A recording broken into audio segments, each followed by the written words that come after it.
Good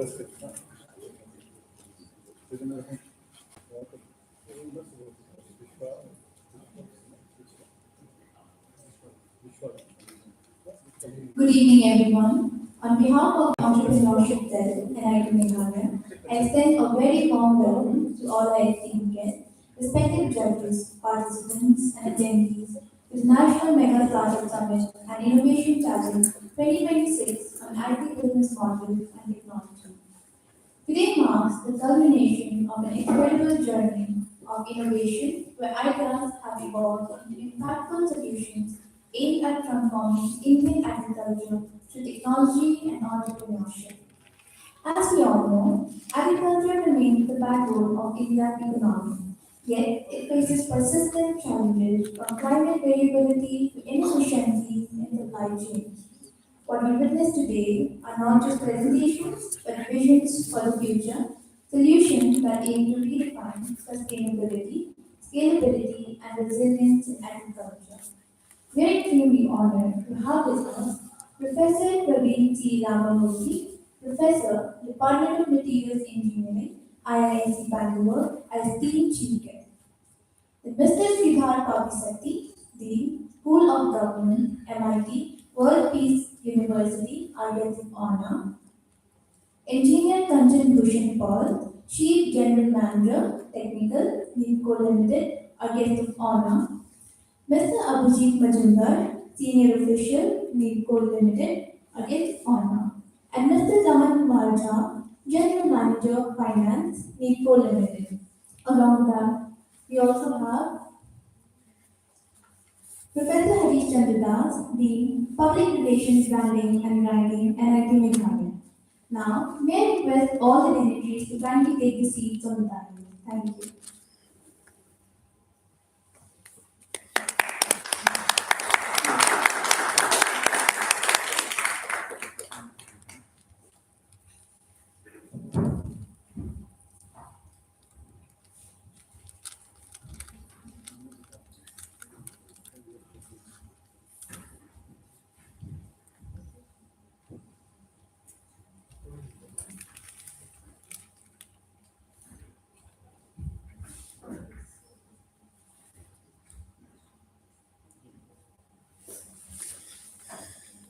It is our distinct honor to introduce our chief guest, Professor Praveen T. Ramamurthy from the Indian Institute of Science. Professor Ramamurthy is a distinguished academician and researcher in the field of materials engineering and organic electronics. He completed his master's in polymer science from the University of Mysore and earned his PhD from Clemson University.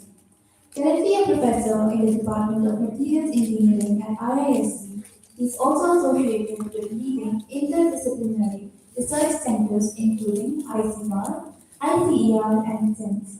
His research focuses on conducting polymers, nanocomposites, and advanced materials with applications in photovoltaic, fences, and sustainable technologies, truly bridging the gap between scientific innovation and real-world impact. We are deeply honored to have you with us, sir.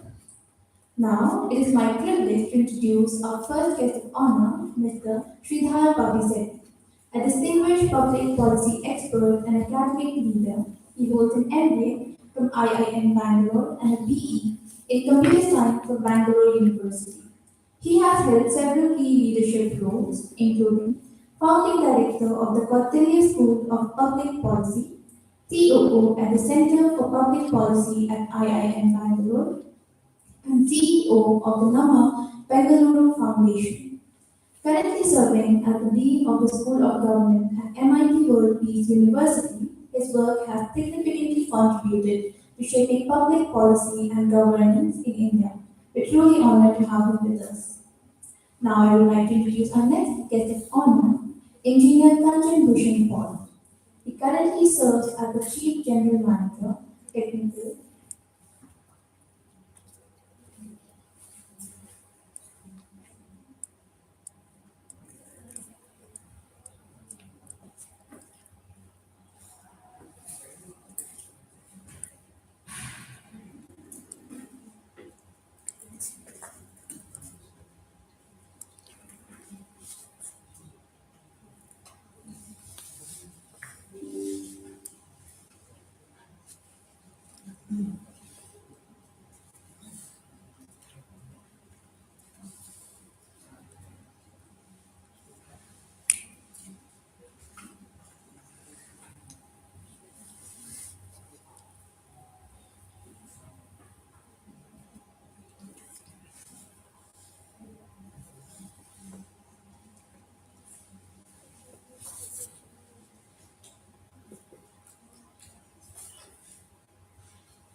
A very good evening to everyone. Afternoon, everyone. So, we have with us a very esteemed panel of judges who will be with us today. So, taking time to introduce, we have with us for today our chief guest, Professor Praveen C. Ramamurthy from the Indian Institute of Sciences, Bangalore. Professor Ramamurthy is a distinguished academician and a researcher in the field of material science and engineering. He completed his master's in the polymer science from the University of Mysore and earned his PhD from Clemson University. Currently a professor in the Department of Material Science at ISC, he is also associated with leading interdisciplinary research centers including ICWAR, ISO, and SENSE. His research focuses on conductive polymers, nanocomposites, and advanced materials with applications in photovoltaic sensors and sustainable technologies, truly bridging the gap between scientific innovation and real-world impact. Our second guest of honor for today is our distinguished guest for today.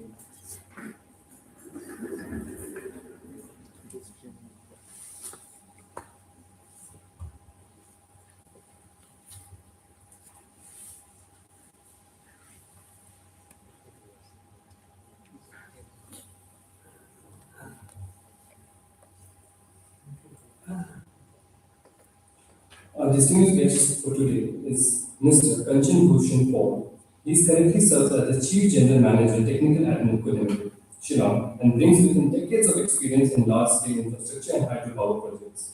A graduate from NIT Calicut and a certified professional under the International Project Management Association, he has executed of complex engineering projects across the northeastern region. I would next like to introduce our next guest of honor, Professor Sridhar Shetty, a distinguished public policy expert and academic leader. He holds an MBA from IIM Bangalore and a BE in Computer Science from Bangalore University. He has held several key leadership roles, including founding director of the Cortelia School of Public Policy, CEO of Center of Public Policy at IIM Bangalore, and CEO of NAMA Bangalore Foundation. Currently, he is serving as the board member in an AI startup named as Brand Velocity AI. Our next guest of honor is Mr. Abhijit Mazumdar, Additional General Manager, NTPC Limited. With over 31 years of rich industrial experience in power sector, he has contributed extensively across operations, maintenance, planning, and commercial domains. An alumnus of Jalpaiguri Government Engineering College and IIT Delhi, he is currently associated with NIPCO and plays a key role in managing commercial activities across thermal, hydro, and solar sectors. And last but not the least, we have Mr. Raman Kumar Shah, General Manager Finance at NIPCO, a fellow of the Indian Institute of Cost Accountants and Institute of Company Secretaries, and a member of the Institute of Association of Tax Practitioners. He also holds a degree in law. He led the financial operations across major power plants and played a key role in implementing ERP systems in NIPCO. We are delighted to have you, sir. And now we will request our Director in charge and Dean of Public Relations,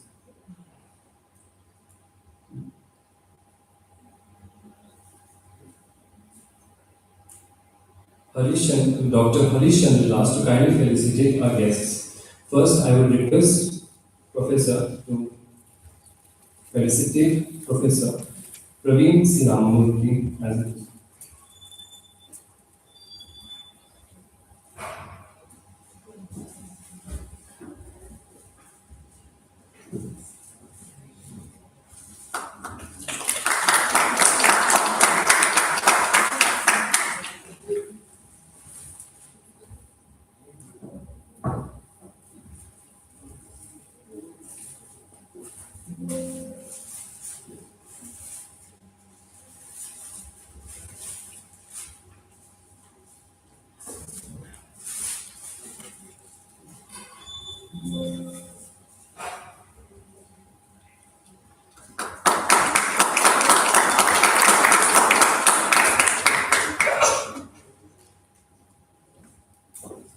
Next, I would request Professor Sir to felicitate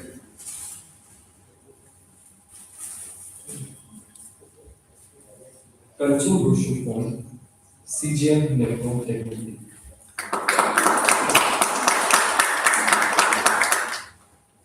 Next, we have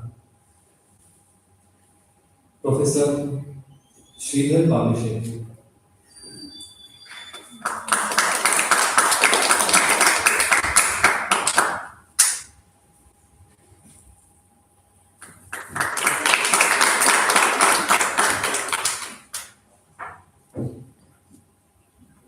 Next, we have Mr. Abhijit Madhura.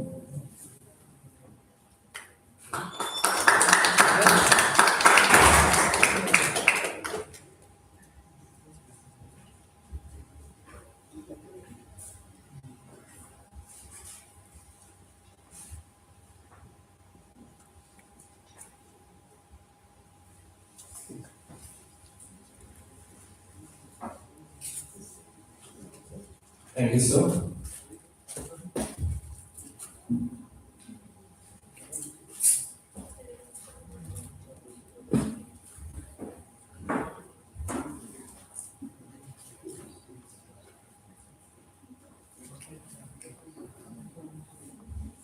So now we'll be moving on to the keynote addresses. So first we have our chief guest for today, Professor Praveen C. Ramamurthy, and I request you to kindly address the gathering.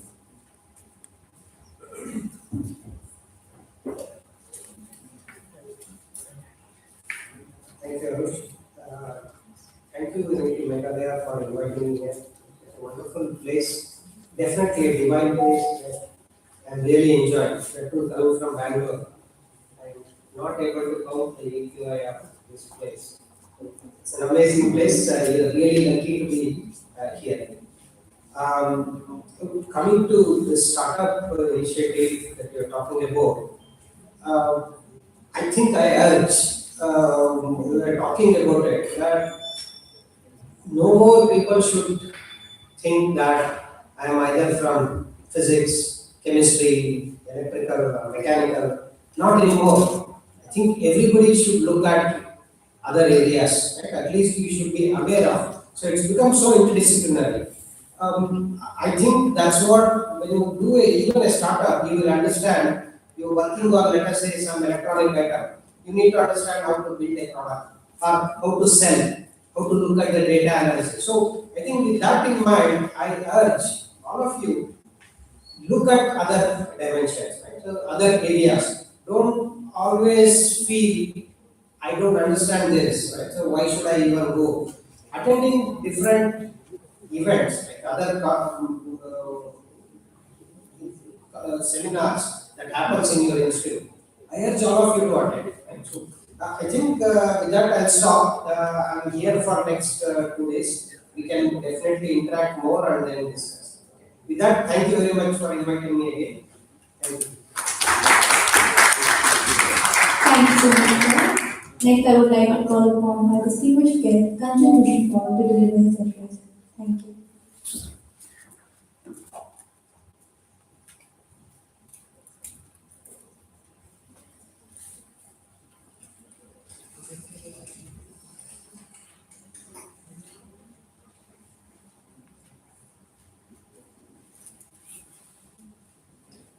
Good afternoon, everybody.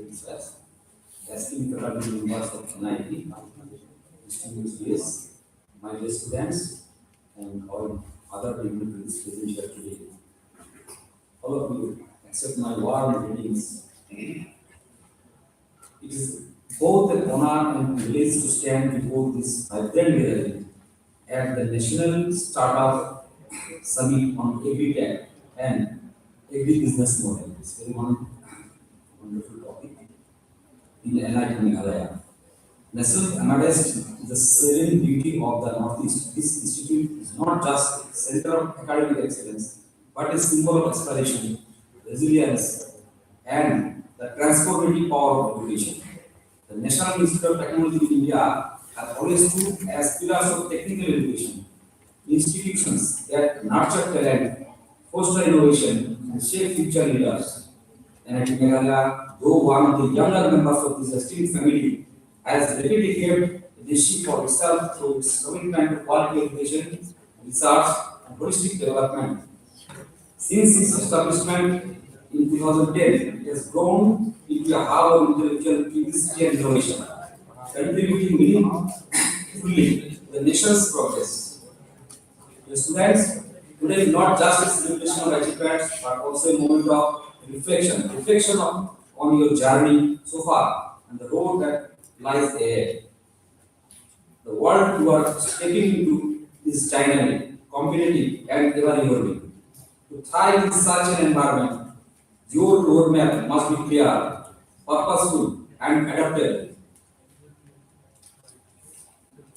Academic excellence, your foundation lies in the knowledge and skills you acquire here. Strive not just for marks, but for understanding, question deeply, explore widely, and build a strong conceptual base. Remember, true education is not about information but transformation. Industry readiness is ready for industry. The industry today demands more than technical expertise. It requires problem solving ability, teamwork, adaptability, and mindset of continuous learning. Equip yourself, with practical skills, stay updated, emerging technologies, and be ready to innovate. Internships, projects, and collaborations are your stepping stones. Research and innovation field. India needs not just job seekers, but job creators and innovators. Let your curiosity lead you to research, whether it is robotics, sustainable energy, artificial intelligence, or any other domain. They are to think differently. Innovation is born when knowledge meets imagination. Professional conduct and social responsibility. As graduates of premier institutions, society has high expectations from you. Integrity, ethics, and humility must guide your actions. Use your knowledge not just for personal success, but for the betterment of the society. Technology should serve humanity, never forget it. Self-development. Success is not defined solely by academic or professional achievements. Develop your personality, communication skills, emotional intelligence, and resilience. Take care of your physical and mental well-being. Balanced individual is a successful individual. Your students, being part of NIT, careers and responsibility. You are ambassadors of excellence. The nation looks up to you to live, to innovate, and to contribute. Whether you choose industry, research, entrepreneurship, or public service, carry with you the values instilled here. As you move forward, remember that your journey is not just about building a career, but about creating an impact. The challenges of the future, climate change, energy sustainability, technological ethics, need minds like yours. Let me conclude by saying this: dream big, work hard, stay grounded, and never lose your sense of purpose. The world is waiting for your contribution. I congratulate the students, faculty, administration of NIT Meghalaya for their achievements and wish you all a future filled with success, innovation, and meaningful impact. Thank you, and my best wishes to all of you. Thank you very much.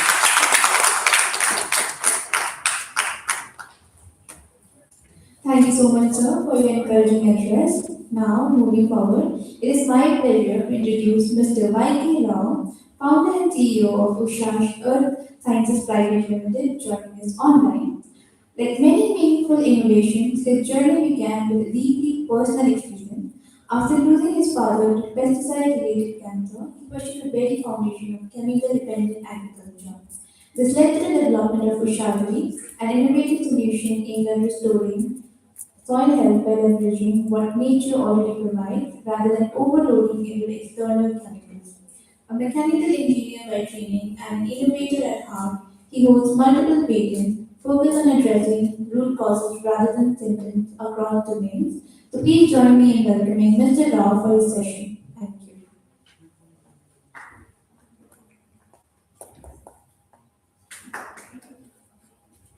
Hello. Good evening, everyone. Good evening, sir. You're visible to us. May you know?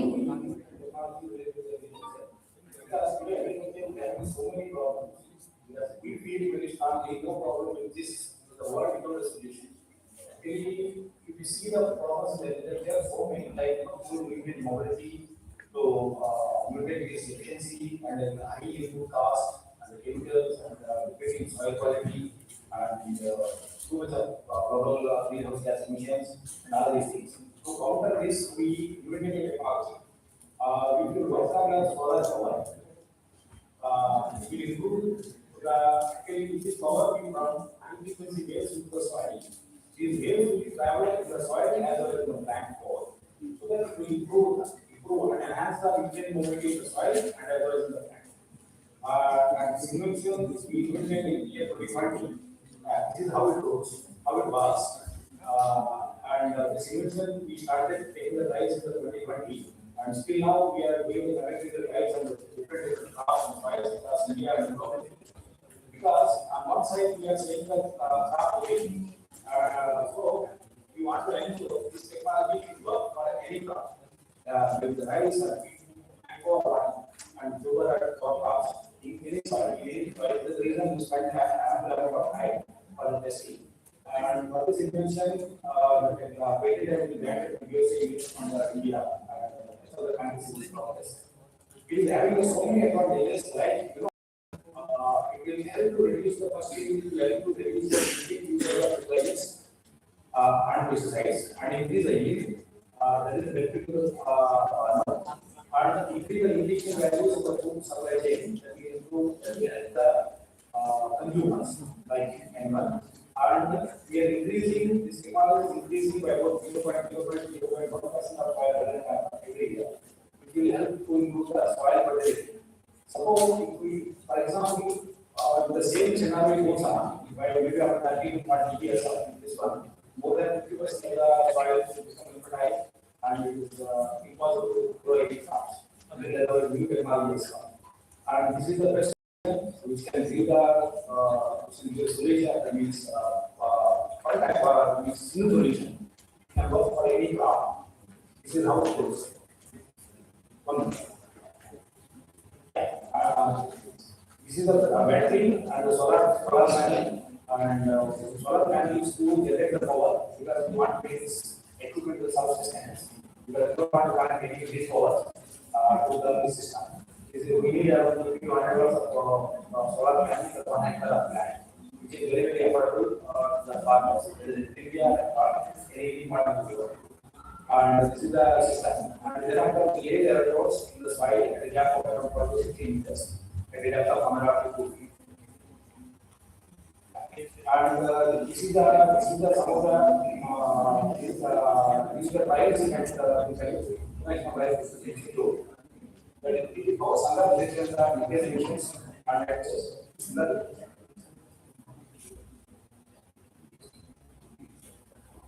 And despite of this one, actually, we this our technology will help to improve the yield as well as biomass and the root mass. Biomass and root mass will help the soil to build the soil as well as the soil fertility. This is the and this is the turmeric. This is the turmeric. This is the wheat. And this is the sugarcane. And this is the banana. And this is the cotton, and we have conducted the trials including ICR universities and ICR DB teams and also in-house testing of different farmers field. And this is the first invention, maybe the first invention in the world. It has regulated that means it has started taking the trials in the field from the field that comes to the lab. Normally, all the technologies will start from the lab to the field. It is completely opposite. We started in the trials to the field, then it comes to the lab. Yeah, this is the status. India, USA has been banned, and Europe and other things have been banned. They think there will be a couple of things, will be banned. Yeah, this is the illustration. This photographs and the illustration, the type of illustration on the banana. Yeah. This is the business model what we are planning is because the total agriculture land all over the world is more than 20 hectares. As a single for the startup, it is not possible for any startup to reach the global level. So the reason we are mainly focusing to licensing technologies with the company who is able to global presence, and also parallelly we are going to do in-house learning. from panel. And there's a three types of income you can expect marginal farmers. One is the only less income and more fertility as oil based year on year and carbon based. This technology can generate in about 60,000 days per hectare per year. Typically, we implement all over the world. It's not possible immediately. And we can bring the drones to the next level because totally everything land in the world is around 5 million plus. This can immediately about weight and carbon dioxide equivalent. Correct. 50 million tons. Help to achieve the low.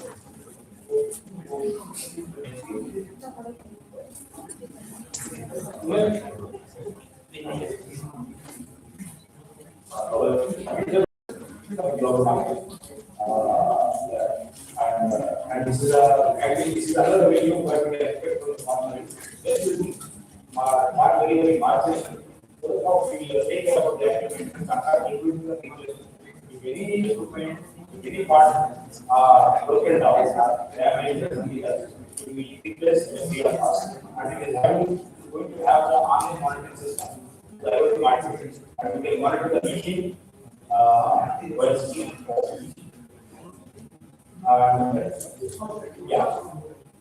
yeah. And I think the main competitors what we are expecting is the fertilizer manufacturer because it is better than what about that because when you see pepper more than 20% fertilizers do, definitely we are thinking we will make some singing competition from that. That is our if it is, for example, why it is required, why it is to be implemented right now? Because there is no time. We firstly left more new products of the Indian prices. That time is being managed. And today, the final plans are to engage the less than 0.23%. In the year 1970, it is 1%. Our goal is to get the soils back to the 14%. Based on our 4 years of error testing, we are supposed to 7 years in the previous development happened to the error cancer. Yeah, and this because only what we are expecting, we can give the farmers with around 50 hours per day. There was 10 days per hectare to the very best of loss.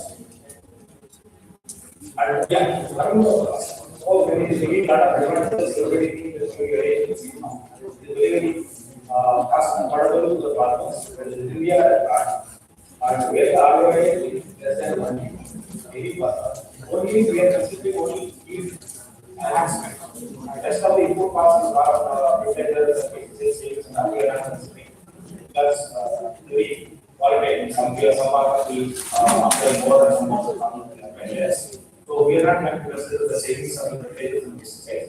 Only yield we are calculating based on that. Our equipment capital cost is about the 1 billion. Yeah, and in the integrated central development course, we have 70 courses, I love course on the 70. Yeah, why? Because see, like you know what climate is the most important thing. Is to move the climate use. Was building the water body, groundwater, river, we can is going to happen. And the reason is water quality and obviously our method is most important is here. You want to convert the India, we are having a more than 7 million right? Right, and lot of we are very soon we are going to face rice that requires yeah. And it is a very clear that we support the modernization in serve all the world. Thank you your time.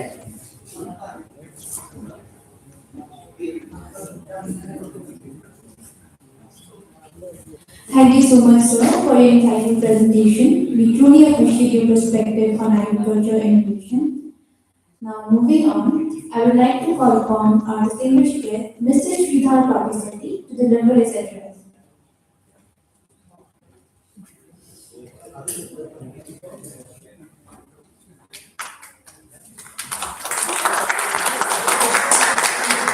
Thank you very much. Respected faculty members, distinguished guests, dear students, innovators, friends of and friends from the farming community. I am delighted to join you today for the inauguration of the National Mega Startup Summit and Innovation Challenge 2026 at NIT Meghalaya.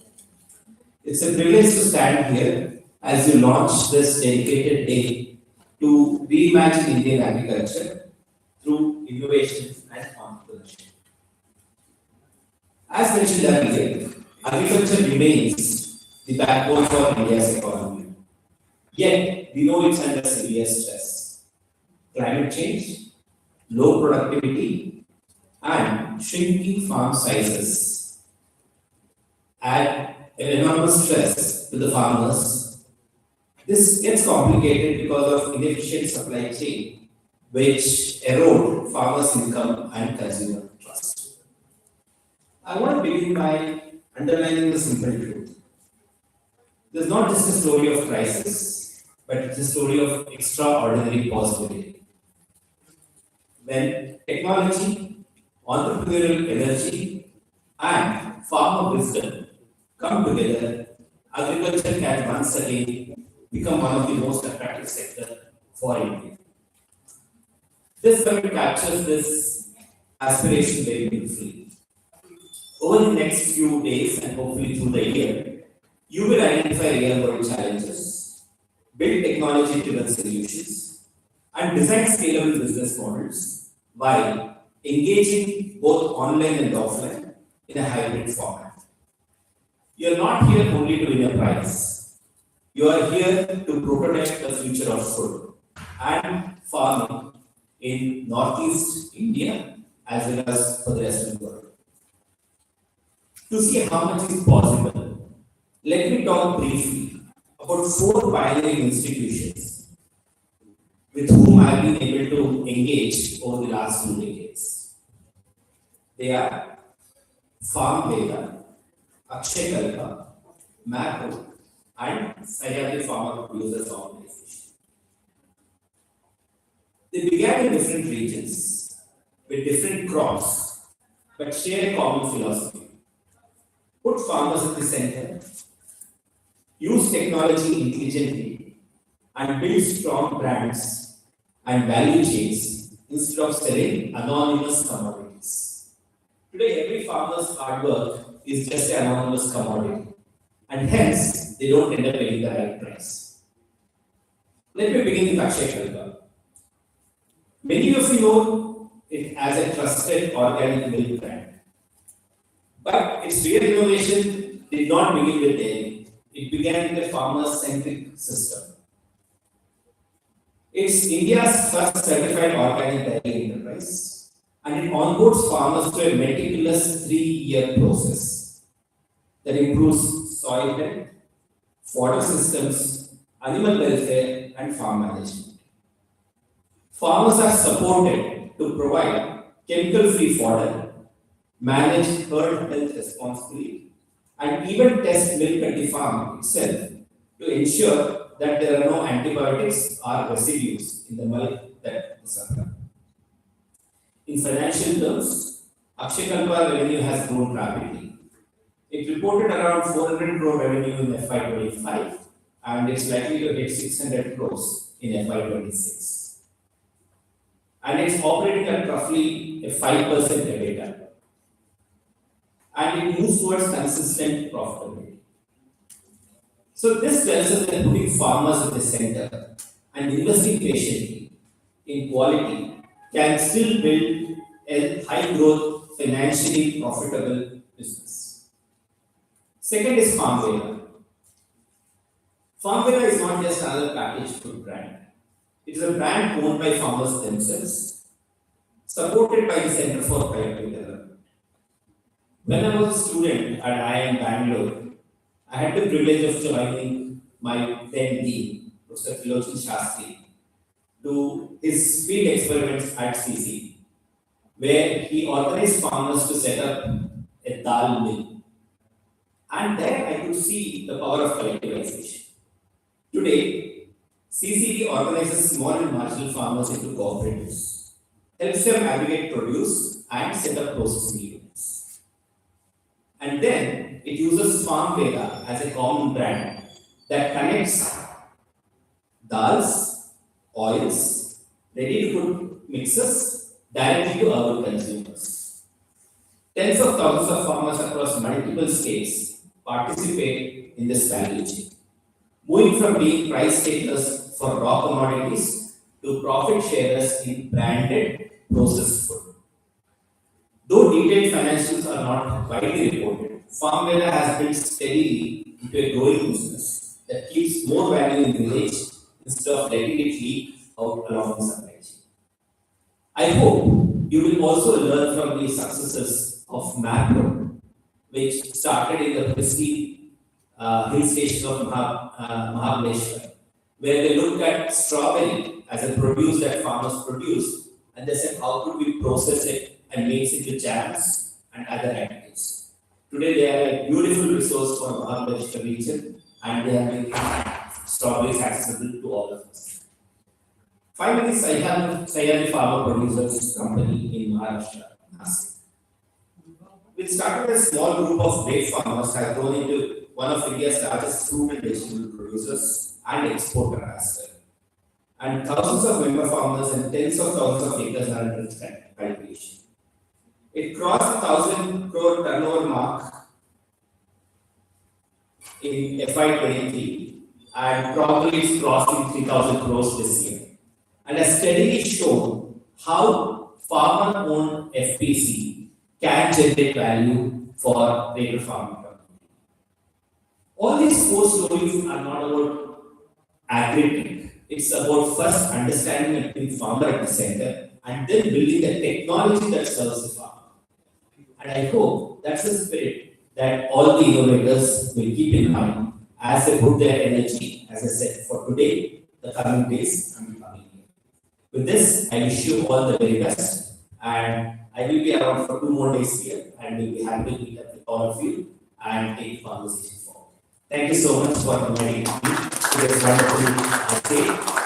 As a young student, we had only heard of Chirapunji as the greatest place of earth, and thanks to NITM, I had the opportunity of spending the whole day in Shoda. Thank you very much.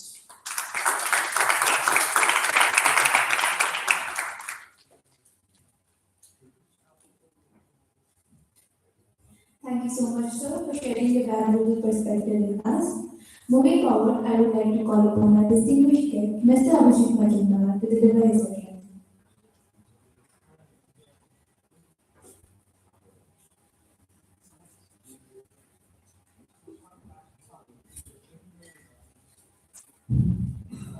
Thank you very much. Distinguished guests, very respected faculty members of NIT Choda, entrepreneurs, and students of this institution.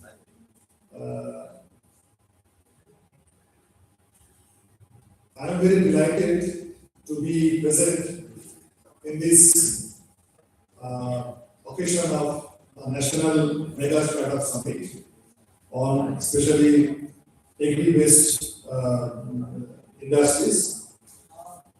I extend my sincere appreciation to this organizer for bringing together such a dynamic ecosystem of thinkers, implementers who are shaping the future of agriculture in our country.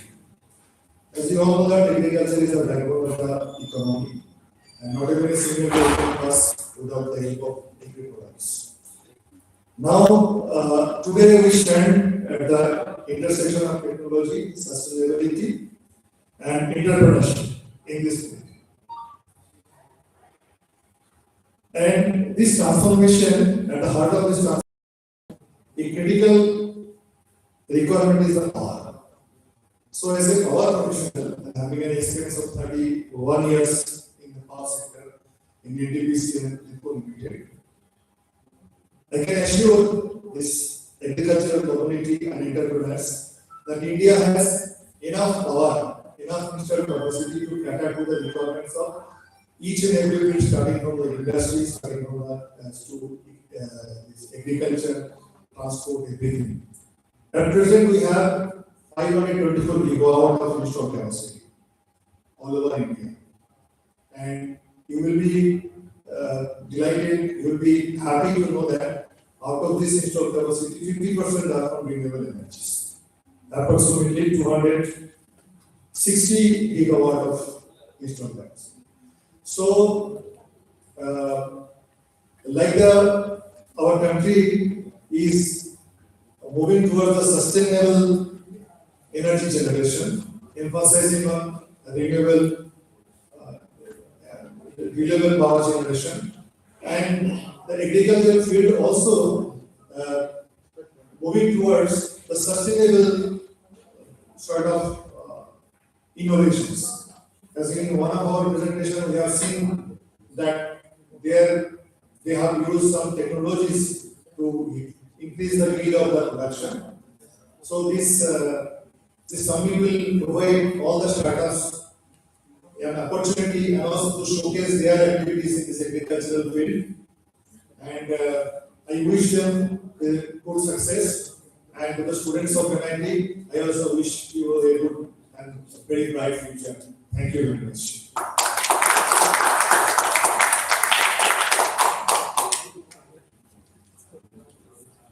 Thank you so much, sir, for sharing your insight with us. Moving forward, I would like to call upon Professor Harish Chandra, the PRI and IIT Meghalaya, to address the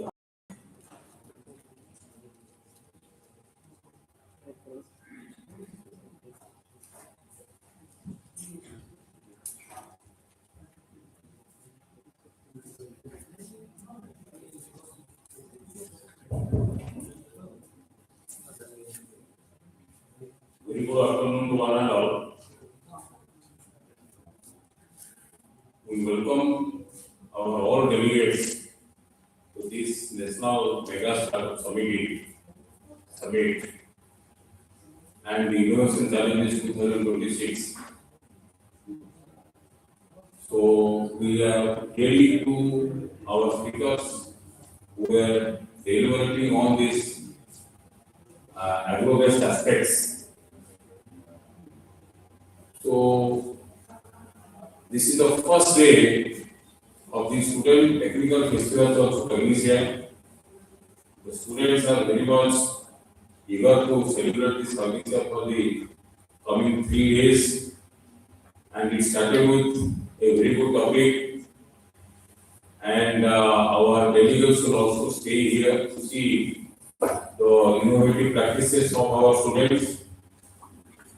And I am very much thankful to all the delegates who have come such a long way to this NIT Meghalaya, particularly for these 3 days. At least they will get the pure air in this area. That is assured.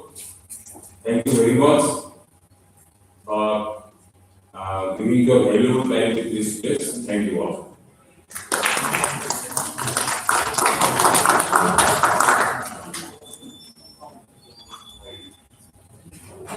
Thank you so much, sir, for sharing your perspective with us. Next, I would like to call on Arush Raman, General Secretary Technical 2 and President of ESEL, to deliver the word. After that, we will be starting our presentation. Thank you.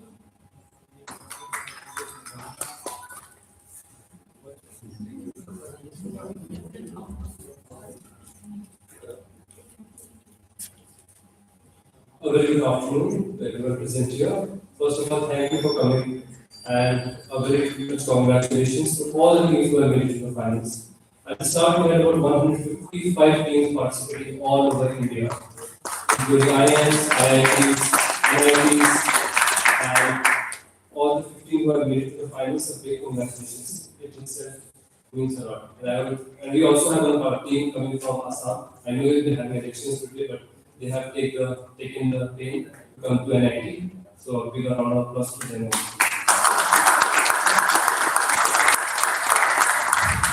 In September, when we started the entrepreneurship cell and innovation cell, we also had the innovation club.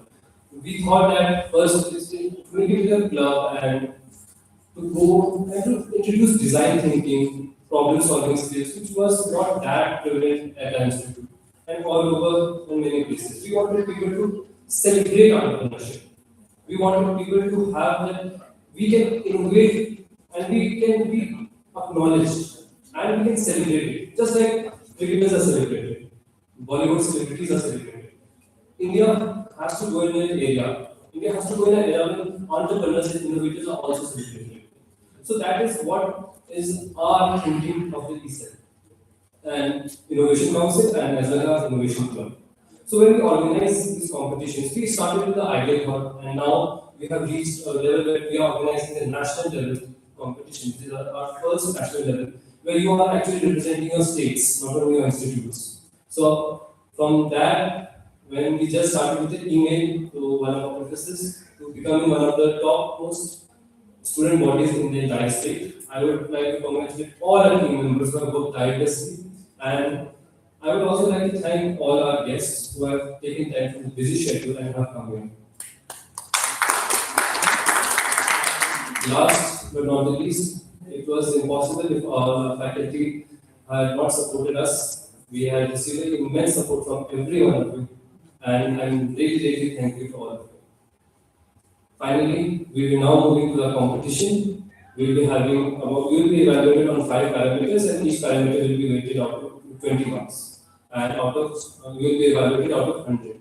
Finally, we will be having a question answer round, and our esteemed panel will be evaluating you. And the results will be declared after the competition. And all the best to all the participating teams. Thank you. So now we start with the presentation. Now before the presentation starts, I request all participants to stay within the allotted time. That is 10 minutes in total, including 7 minutes for presentation and 3 minutes for question and answer session. So now, I would like to invite our first team from IIT and Jabalpur, Madhya Pradesh. Please.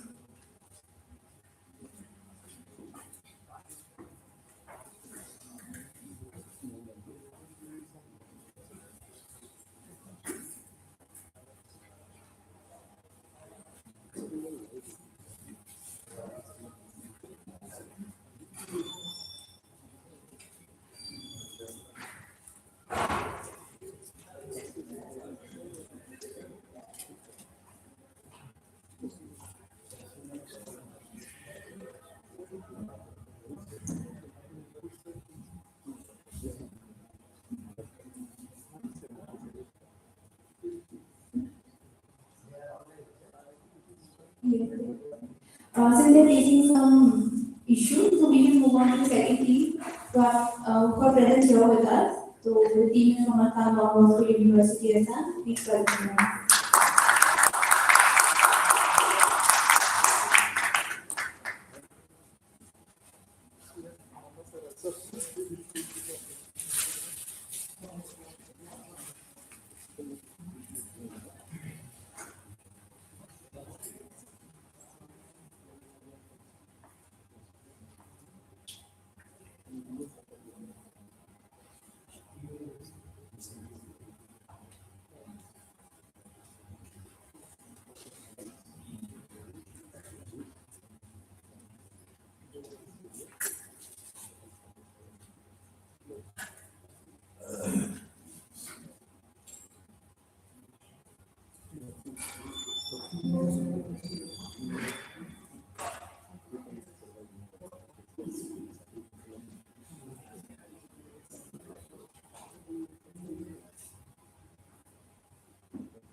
Good evening, dear judges and CEO My name is Jacob Kipian with my friend Kevin down there and brother Ronaldo from Assam Don Bosco University.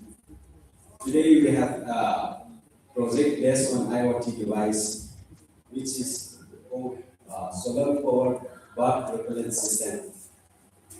This IoT device is a sustainable device and it is non-lethal solution for crop protection using renewable energy and sound technology.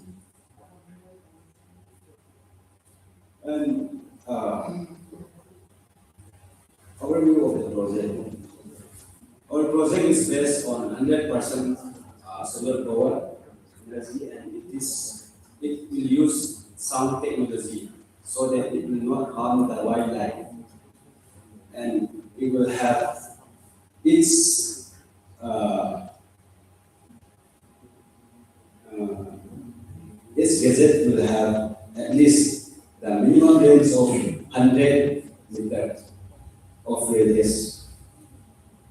This automated system addresses persistent crop damage from bird using sustainable technology, providing farmer with an effective and low maintenance solution for protecting paddy and grain. The problem faced by the farmers. Well, about this, I would like to talk about my experience as a farmer. Since my father is farmer, we have some paddy field and corn field. So, especially during this sowing season and harvesting season, I always have to wake up early in the morning since I'm the only son, so I have to go to the field and look after the field, take care of the birds. So they, uh, there are many birds, especially in our area. So it is very important to go there every morning. That is my duty. And you know, I'm very lazy guy. So one day I have an idea. Instead of going every day, I just took my father's radio and a broken solar panel with a wire. And then I connected it and keep in the center of the field with a scarecrow. And then when, in the next day, when the sun rises and it charges and then it automatically played and then from there I can see that it is very effective. Because we use this sound since using the scarecrow or some other noise maker, birds and other animals already have adapted to it, so it is not effective. So we are upgrading that idea, that little idea with new technologies. So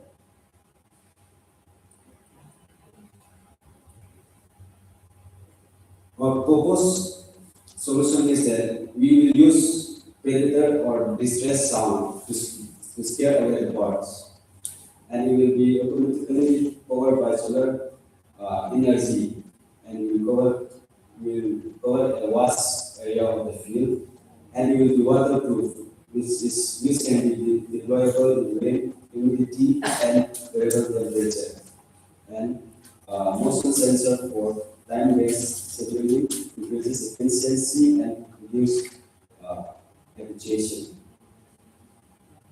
The working principle will be explained by my friend Ronaldo.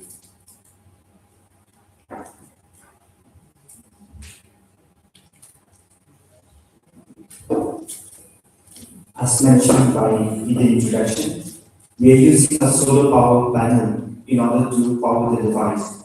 So think of the situation in which, for example, we develop the device and we have to replace the battery every now and then. And in the cornfields, in the rainy season, in monsoons, it will be muddy, and at the same time with the humidity. Like the users will find it very difficult to go and replace the batteries. Or for example, even though if you use charging points, there might be issues, cases in which there will be field rats or animals and insects who will like destroy the connection. So looking into that, we have developed a solution for that. We use a solar panel in order to provide power to the device. So the solar panel will be connected to the battery, which will be storing the charge, and microcontroller that will be like we can use either Arduino or ESP microcontroller. So that will be acting as a brain of the device. And for the sound, we're using an audio amplifier because like it will be of no use if we install the device like for example if the device can cover only up to 10 meters of radius. So after every 10 meter of radius we have to install one device after another.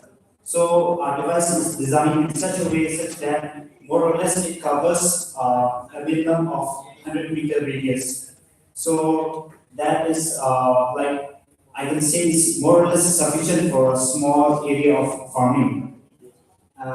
So the field coverage is 10-meter radius.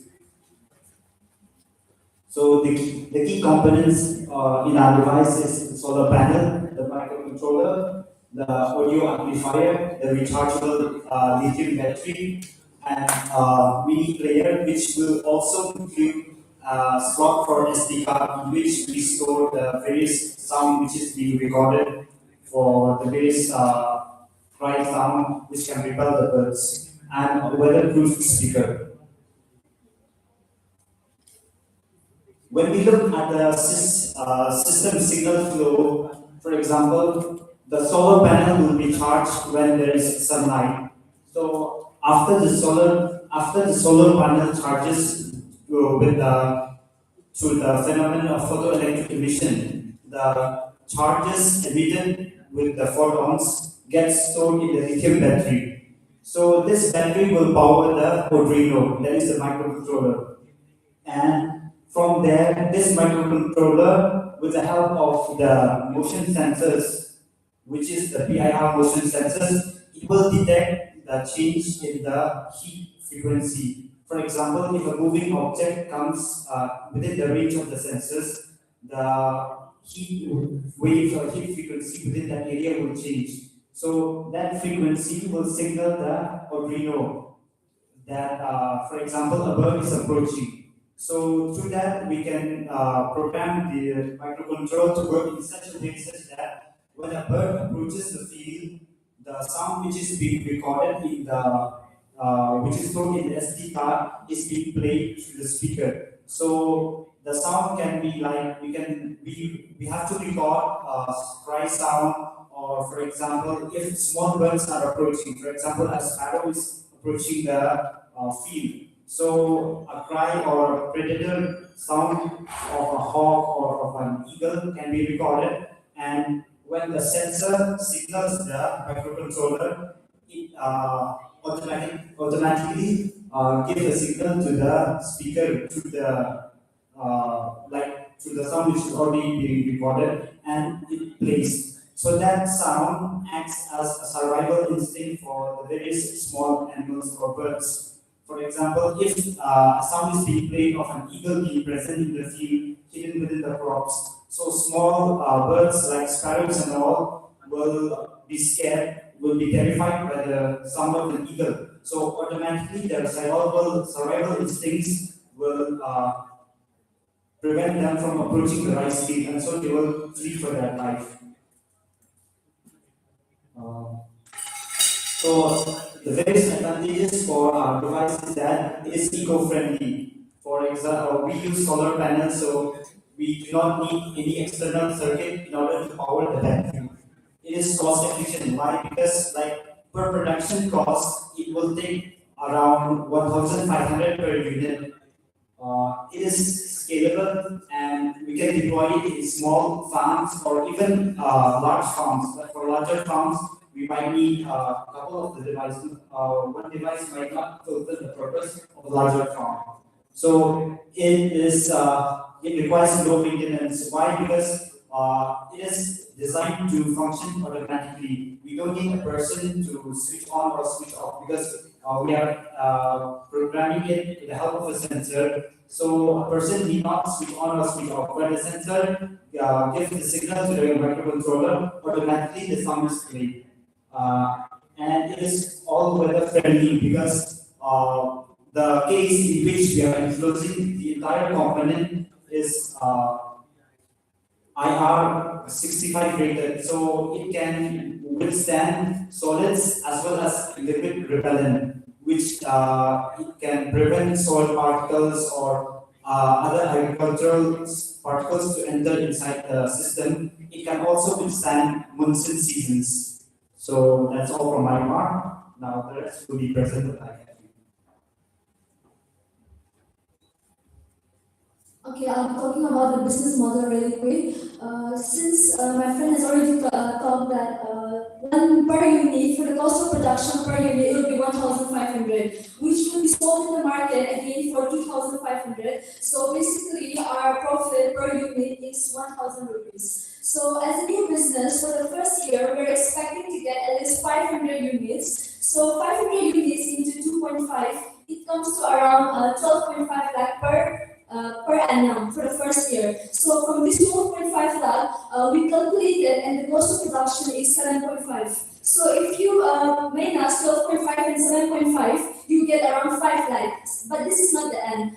For in business, we have like operational expenses such as transport, maintenance, distribution, sales, advertising, marketing, all these things. We have estimated it to be around 1.25 lakhs. So if you make us at the end, our actual net profit becomes 3.75. That's the actual net profit we got. And questioning about how are we going to sell our product, we will actually sell it in online platforms, agri-dealers. Maybe we will reach out to local farmers by going to their places and demonstrating them, and to government tenders in bulk if needed.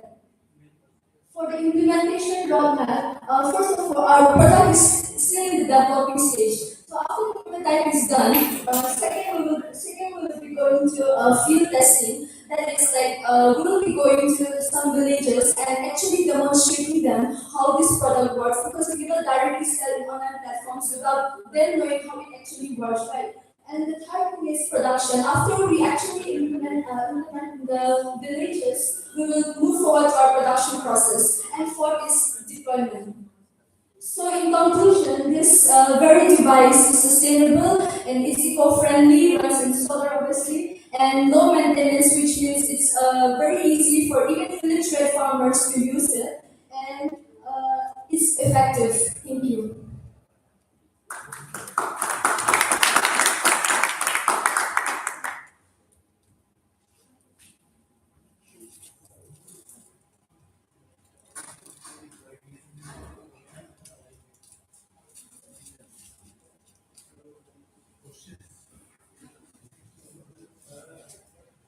I want to know, what is your capital requirement? Have you calculation estimate? So for one, you need to, for all the components, we need at least 1,500. Suppose you want to make one first, you need some infrastructure, you need some buildings, you need some machines. So that will be What is your calculated. value? You will buy this controller and some other things from the market and in assemble. For that also, for that purpose also you need some investment. Yeah. So that will be seen as a long-term visualization, and for us currently as students, we're looking at it as a low cost production, so we're looking at separate per unit.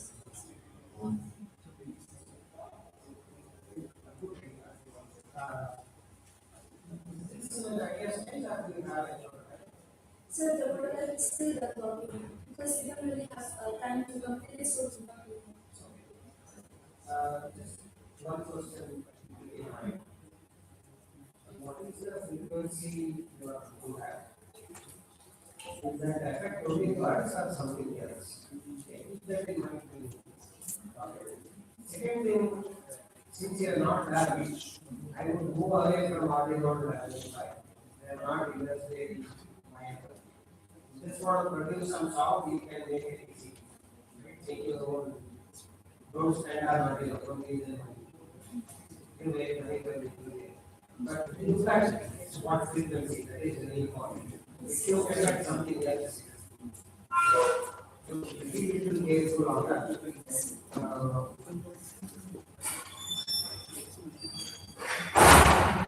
I think even there was post-production and management plan, we should talk about this. Okay. So about post-production, we are thinking of like bringing an advancement into the product where we can incorporate Bluetooth availability in the device. So through that, we can more or less monitor remotely whether the person might be present in the, for example, far from the field. If you connect it to Bluetooth, the person can become alert, like the Bluetooth, he will receive a signal in his phone that a bird is approaching the field at that instant of time. And also, we can take it into another level where we can have a visualization of the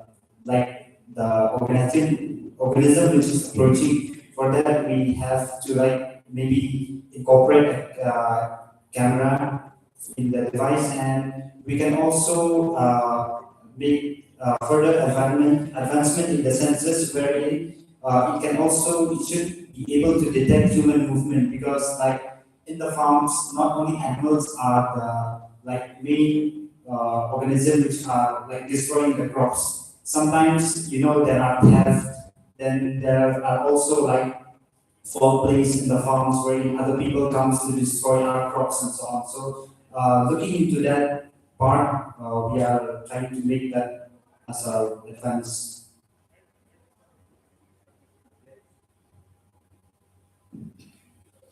Nice presentation.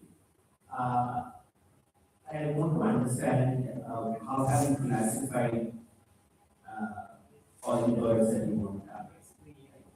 And where do you draw the line of the beneficial usage of birds to go and remove insects, worms, and others, as compared to being feed on the crops? They also have beneficial play in the ecosystem. So how do you kind of differentiate this? So where you don't have to scare all the birds away and the worms eat it up.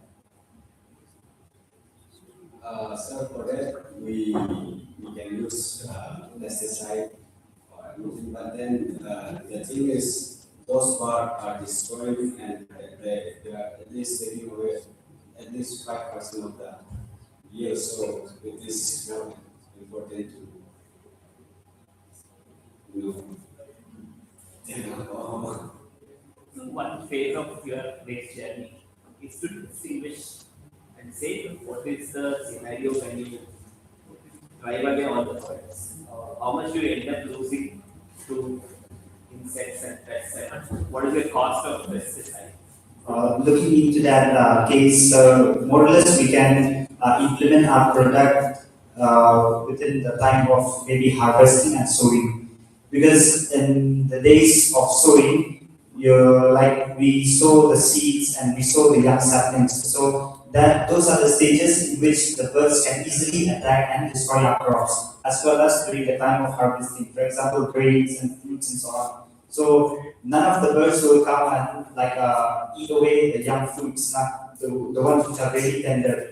So the fruits or the crops that are really being targeted are during the time of harvesting when it's fully ripe. So I think in that case we can implement our product in a more efficient way during the sowing and harvesting season.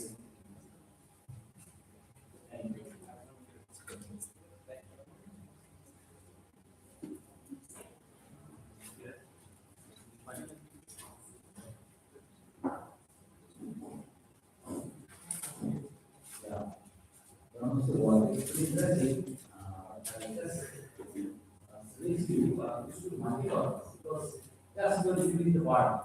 Okay. So there are other animals who are so they need to adopt another method for doing goat, cows, whatever it is, you know. So you have something so that it is not for us. We get other animals also. Then we will be adapting in the market. That is very interesting. Now, these are only things that you are individually doing or you are distributing. Currently, we are like in the development phase, so we are like Individually. individual. So, actually, the platform, where you will be getting some money around, those are agricultural university, those university or institutions. That is my second argument. And then you customize the education platform, different, those who are in the institute told us. Try to customize it and go for wider, and your village should be not it's the village.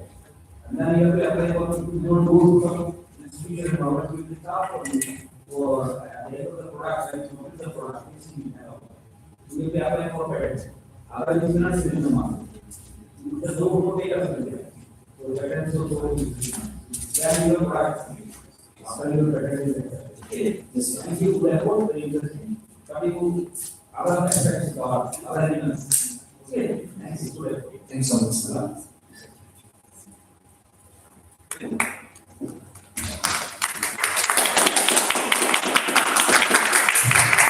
Thank you very much, team, for the presentation. Now, next presentation is from TJ Family College of Engineering from Maharashtra.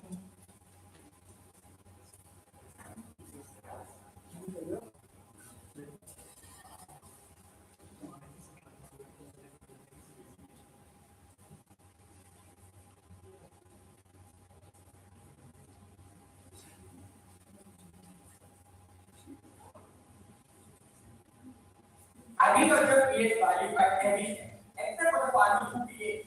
Farmers who everything right, must of farmer, unpredictable weather, and livestock. Yet, in the end, they still don't have control over their own income. India's agriculture sector supports millions of livelihoods, yet most of the farmers become highly agitated. We identify four key problems. First, heavy dependence on innovation. Farmers have little control over pricing and often sell low market value.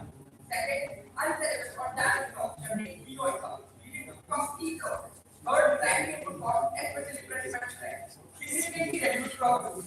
And finally, there is no financial gain yet. One bad period can put farmers into debt. At the same time, the opportunity is massive. The agriculture market is $20 trillion by 2050, and agri-tech is scaling rapidly to AI and automation. So the gap is clear. A growing market for farmers are not fully connected. That's where the solution comes in. Let us strategy be built eco-meter and integrated practical solution. First, direct procurement. We connect all types of produce from farmers and make it intermediate and ensuring fair prices. Seed-based input, affordable eco-friendly alternatives that reduce pesticide costs. Third, financial security. Structured system where farmers create good seasons and get support during the tough months. Fourth, zero-based value chain. Every unit of produce like high-quality markets, lower-based incentives. All this is supported by a simple digital solution. A website for government and mobile apps that are running and serving. So instead of solving one problem, so much complete evidence system of farmers. We would now like to explain to you our business model via four verticals. Vertical one, farmer to process. In our first vertical, eco-mitra directly procures, maintain, and distributes from farmers, eliminating intermediaries. For a standard farmer, 700 kg of quality produce generates 14,700 per month through eco-mitra, compared to 11,900 traditionally. That means the 2,800 monthly income increase to the farmer. At the same time, eco-mitra earns a 2,100 monthly margin per farmer, making this a fourth and most scalable transaction model. Vertical two, farmer organization. Our second vertical focuses on creating or damaged products, which usually has limited or no value. Instead of waste, we sell them to produce industry buyers who use recycled byproducts and raw materials. In this example, 300 kg of damaged goods creates 2,700 additional monthly income to the farmer and 600 monthly income to the ecosystem. This ensures every unit of produce has value, supporting both farmer income and a zero-waste agriculture. Vertical three, product delivery. Our third vertical is some where we offer need-based pesticide standards as a low-cost, eco-friendly alternative to chemical pesticides. Farmers currently spend around 3,500 per mile on traditional pesticides. With eco-mitra solutions, this drops to about 1,900, creating 1,600 in monthly savings or 19,200 annually. For eco-mitra, this also creates a product margin and regular revenue while increasing farmer revenue. Our last and final vertical is eco-mitra Suraksha Nidhi. Our fourth vertical is eco-mitra Suraksha Nidhi, and often savings and security fund farmers. Farmers can contribute 4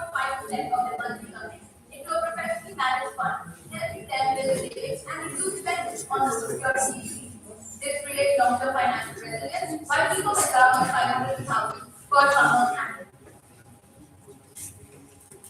What makes eco-method truly different is how all the pieces come together. First, the zero-based balance sheet.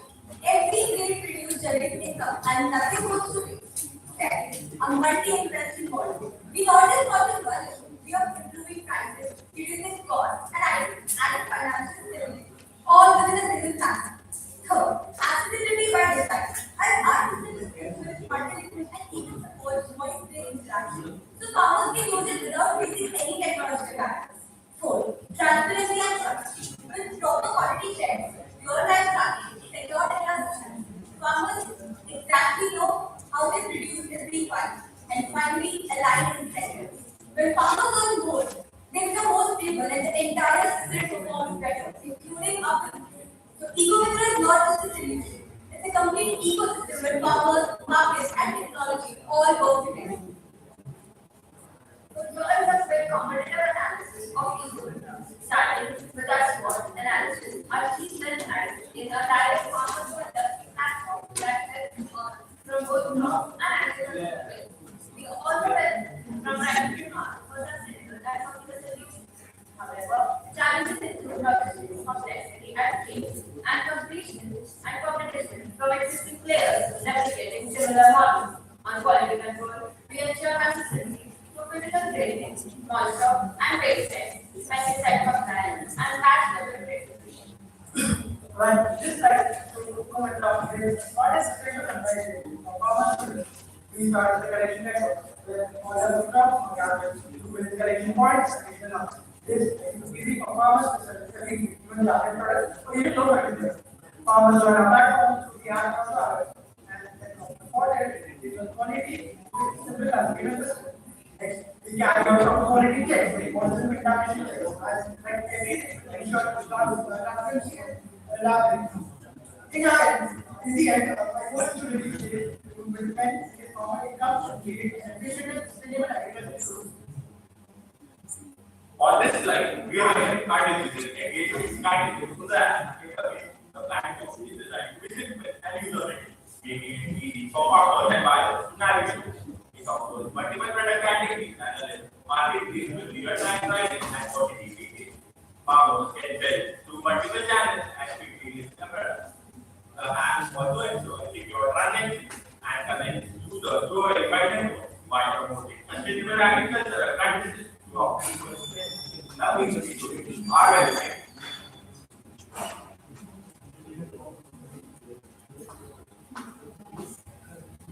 So this is our website.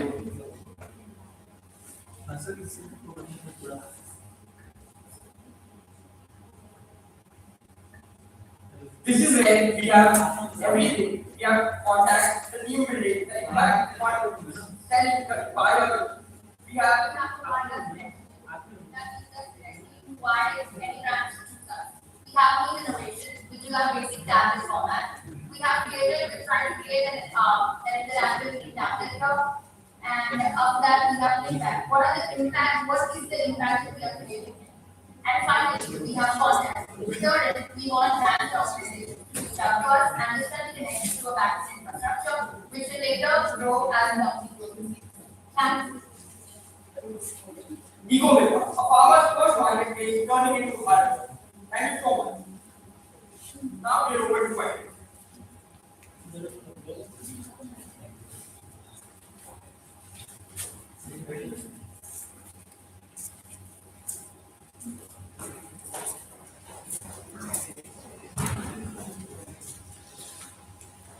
So how are we looking at competition, right? I mean, while in a lot of these logistical markets, it's not just necessarily one existing competitors, but one must can come fast once you establish it. So what's your thought around this? What is the funding model and what are your economics around this? Right. So, sir, to start with, the agriculture market being better itself is a very unsegregated market, is what I would like to say. Especially being India in a global market, we have a lot of farmers that exist in every state, in every city, in every nook and corner. So to actually build a logistical chain, it is going to take, I would say, a couple of years if I'm talking seriously. But we have identified our efforts and we were thinking about this idea itself. We did our research in we did our research in what are the existing, I would say, platforms or companies and business.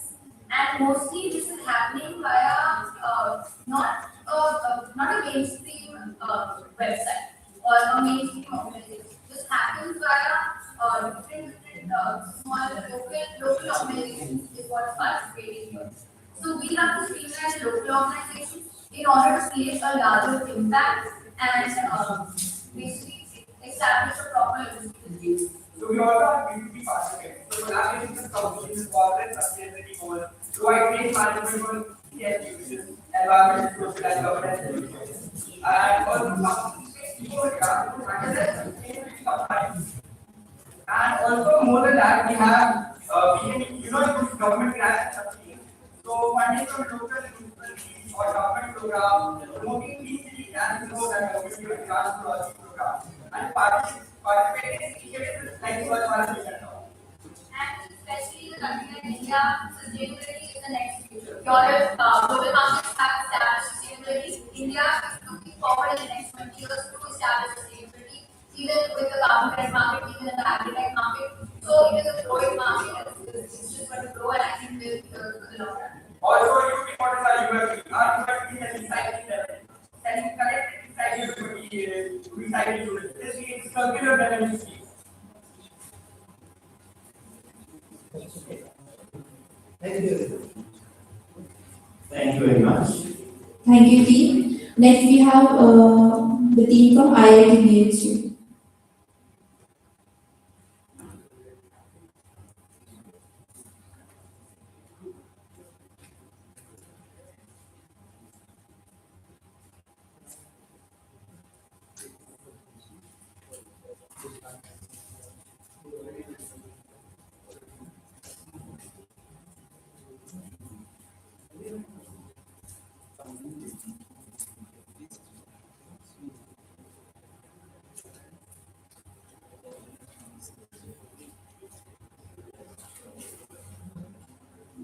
Good evening, respected judges, vendors, and fellow innovators. I am Samit Parmian, representing the Economic. I am from Indian Institute of Management Small, and today I am presenting the AI powered system for crop disease detection and business spraying of pesticide. Let me start with a simple thought. Watching a farmer to detect a disease before it spreads, without even stepping into the field, because today agriculture is reactive, and when farmers react, it's already too late. Miracle is built to change that by making farming predictive, precise, and data-driven. Before moving forward, I would like to share some glimpses of reality so that whatever I will be presenting, that will be evident to you all.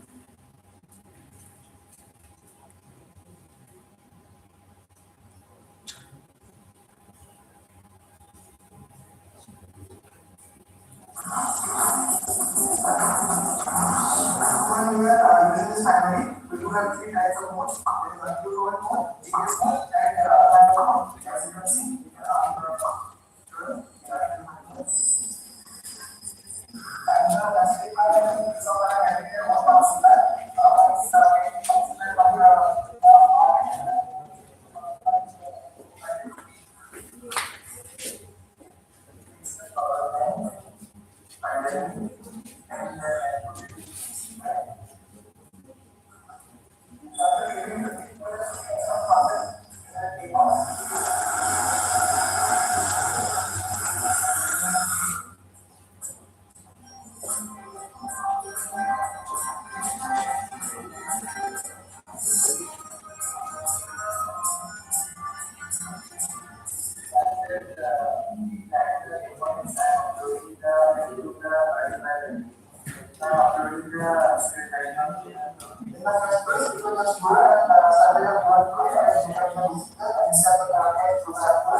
different markets like such other ingredients, and we are not using one. You know, using an laptop to be built and command. The skills are given in the laptop, and we are using the event module for the mapping, and it has already given the coordinates of the batches. For example, even given the coordinate of the position, but right now it is not active or but somehow it will have batch and has come out of this. So, this is one to the external lab.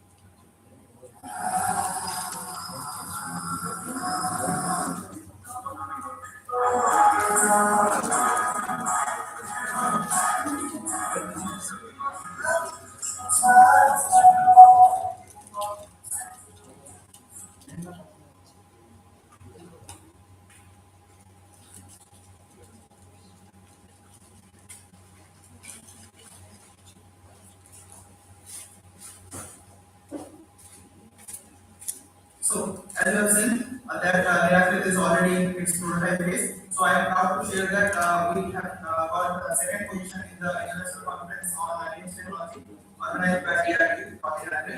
So, moving forward with the common statement that we found for Iraq, that India has over 50,000 crores every year due to unintented crop diseases.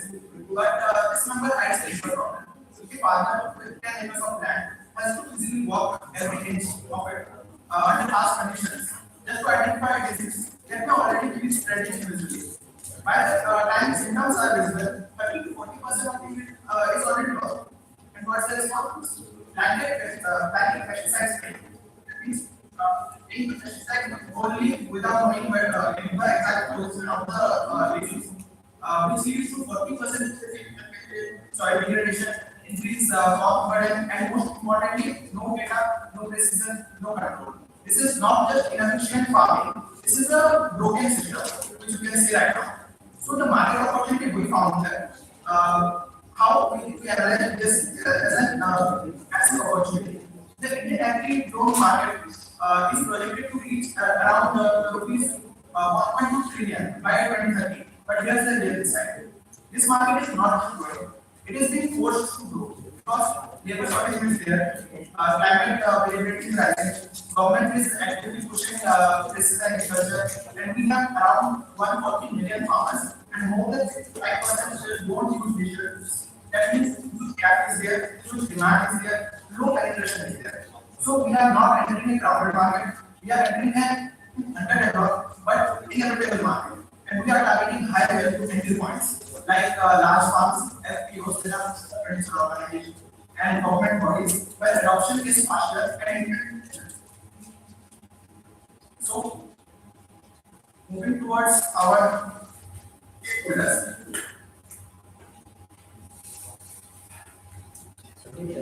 Iraqi operates within the multi-stakeholder ecosystem, not just a single customer segment. Each stakeholder interacts with the platform differently, but gains measurable benefits. Now let me break down how. Our primary users are farmers and cooperatives. They are the direct users of Iraqi. They use the drone to simply detect diseases early, reduce labor dependence, optimize pesticide usage. For them, the value is simple. We have got the picture. What this is blue. This is very wonderful, nice. How do you want to question from me? So basically, the university is finding out a particular pattern that is caused by a disease by a camera, and that is there in the database, which is what we think of, right? Yes, sir. Wonderful. How many different patterns for a similar disease for a given crop has been documented? So, sir, for right now, we have taken 1,500 data of different crops, different plants, even those of pictures of the plants and vegetables introduced right now from ICAR and certain universities by collaborating with them. This is what, not clear though, but the AI which has output is right. Sir, the AI is right now it is 60% accurate, but we are trying to improve the data set right now so that we will get This is 60% is fantastic. If you can get even 50%, that will be very good. I think this is a very good initiative that you guys have done. Congratulations. Thank you. That's all. Thank you. Sir, there is a lot more to go. If you will allow me, then I can proceed. No, see, the numbers and who we go through is, I think we understand. How much total Indian farmers are there, what is the quantity, all those things fine. We basically need to present what is the USP of your startup. That is the important thing. Rest you can go literally next to this thing. Yes. Go ahead. Sir, so the stakeholders we are having right now are farmers and agri cooperatives. They are the primary users of the drone. Second are the government and agriculture. Sir, Go ahead. sir, the second are the government and agricultural bodies, where the organizations like agricultural departments and policy bodies are focused on improving their productivity at scale. So United can help them promote precision agriculture, use excessive pesticide uses, digitize farming practices. This opens up opportunities for subsidies, tenders, and large-scale deployments. So third is agri-input companies like agri drones. These companies want to understand what their products are used, how effectively they are performing within the Iraqi variant. So can using data, targeted delivery opportunities, better product positioning. This creates a data-driven partnership. Both are research institutes and universities like ICEA, as I already mentioned, and with our investors and agri-tech funds. And the sixth is small farmers via FPOs. Those are the farmer production organizations, group of farmers forming an organization. So our solution, which I just showcased, let me break down how Miracle actually works in the field. Our drone is not just a client hardware; it is a decision-making system. So we capture images, process the internet using onboard AI. We have our detection here. We are using neuro-based models trained on agricultural data sets to detect 27 plus crop diseases mid-flight. And because this runs on edge devices, there is no dependency on internet, no delay on response, full autonomous decision making.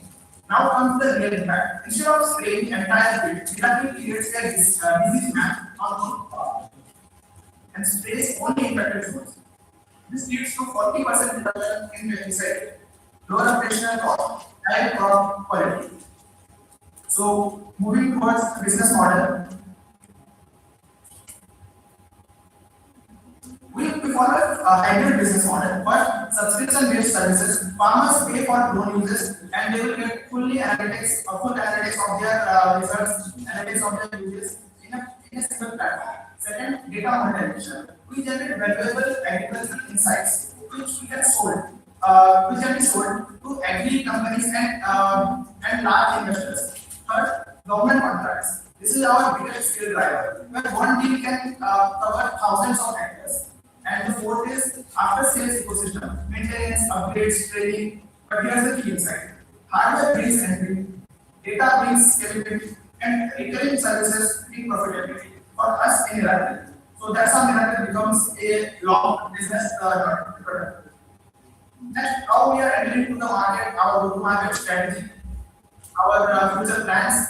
So our execution strategy is very critical. We start with pilots because agriculture is trust-driven. Once real results, adoption becomes organic.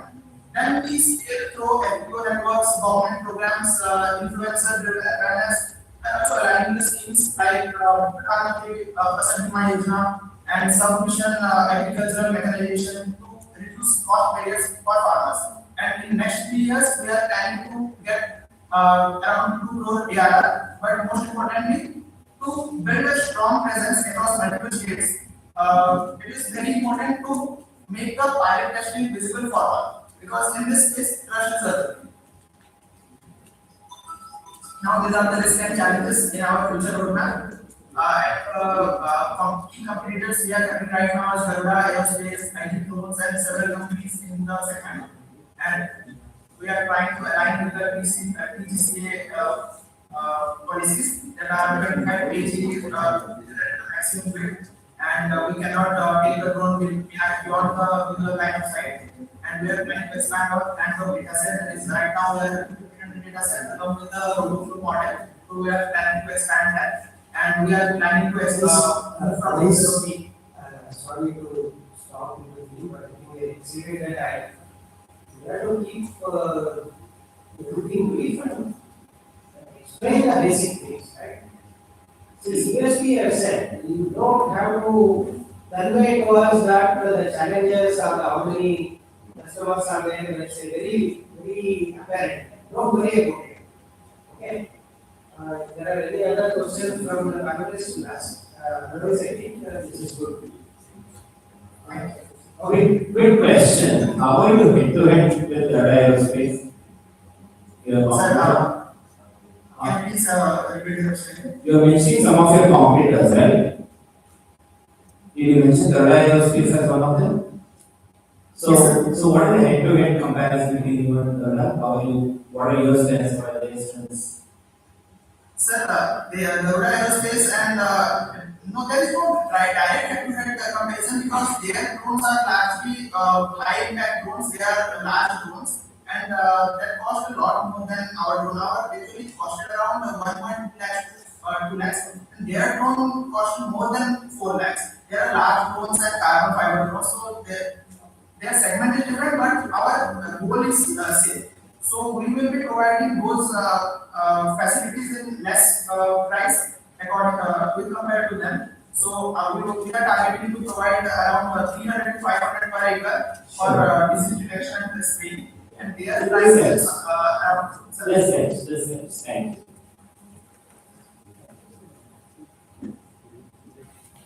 Thank you so much. Next, we have the team from Lovely Professional University.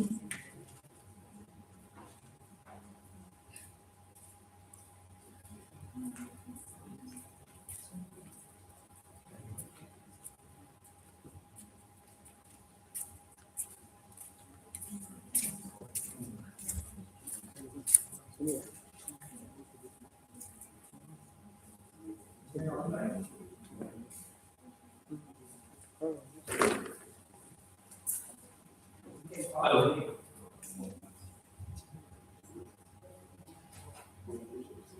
Hi team, I'm audible and visible. Yes, you're audible and visible. Kindly present your screen. Yeah, just give me a moment. Please let me know if my screen is visible. It is visible right now. Just.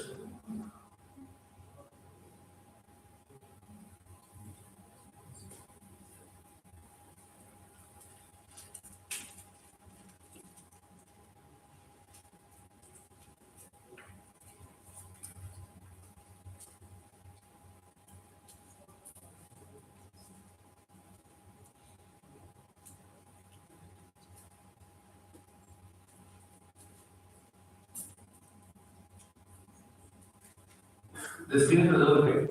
Yes. Yeah, I think we keep it below 6 minutes so that we have 2 minutes for question.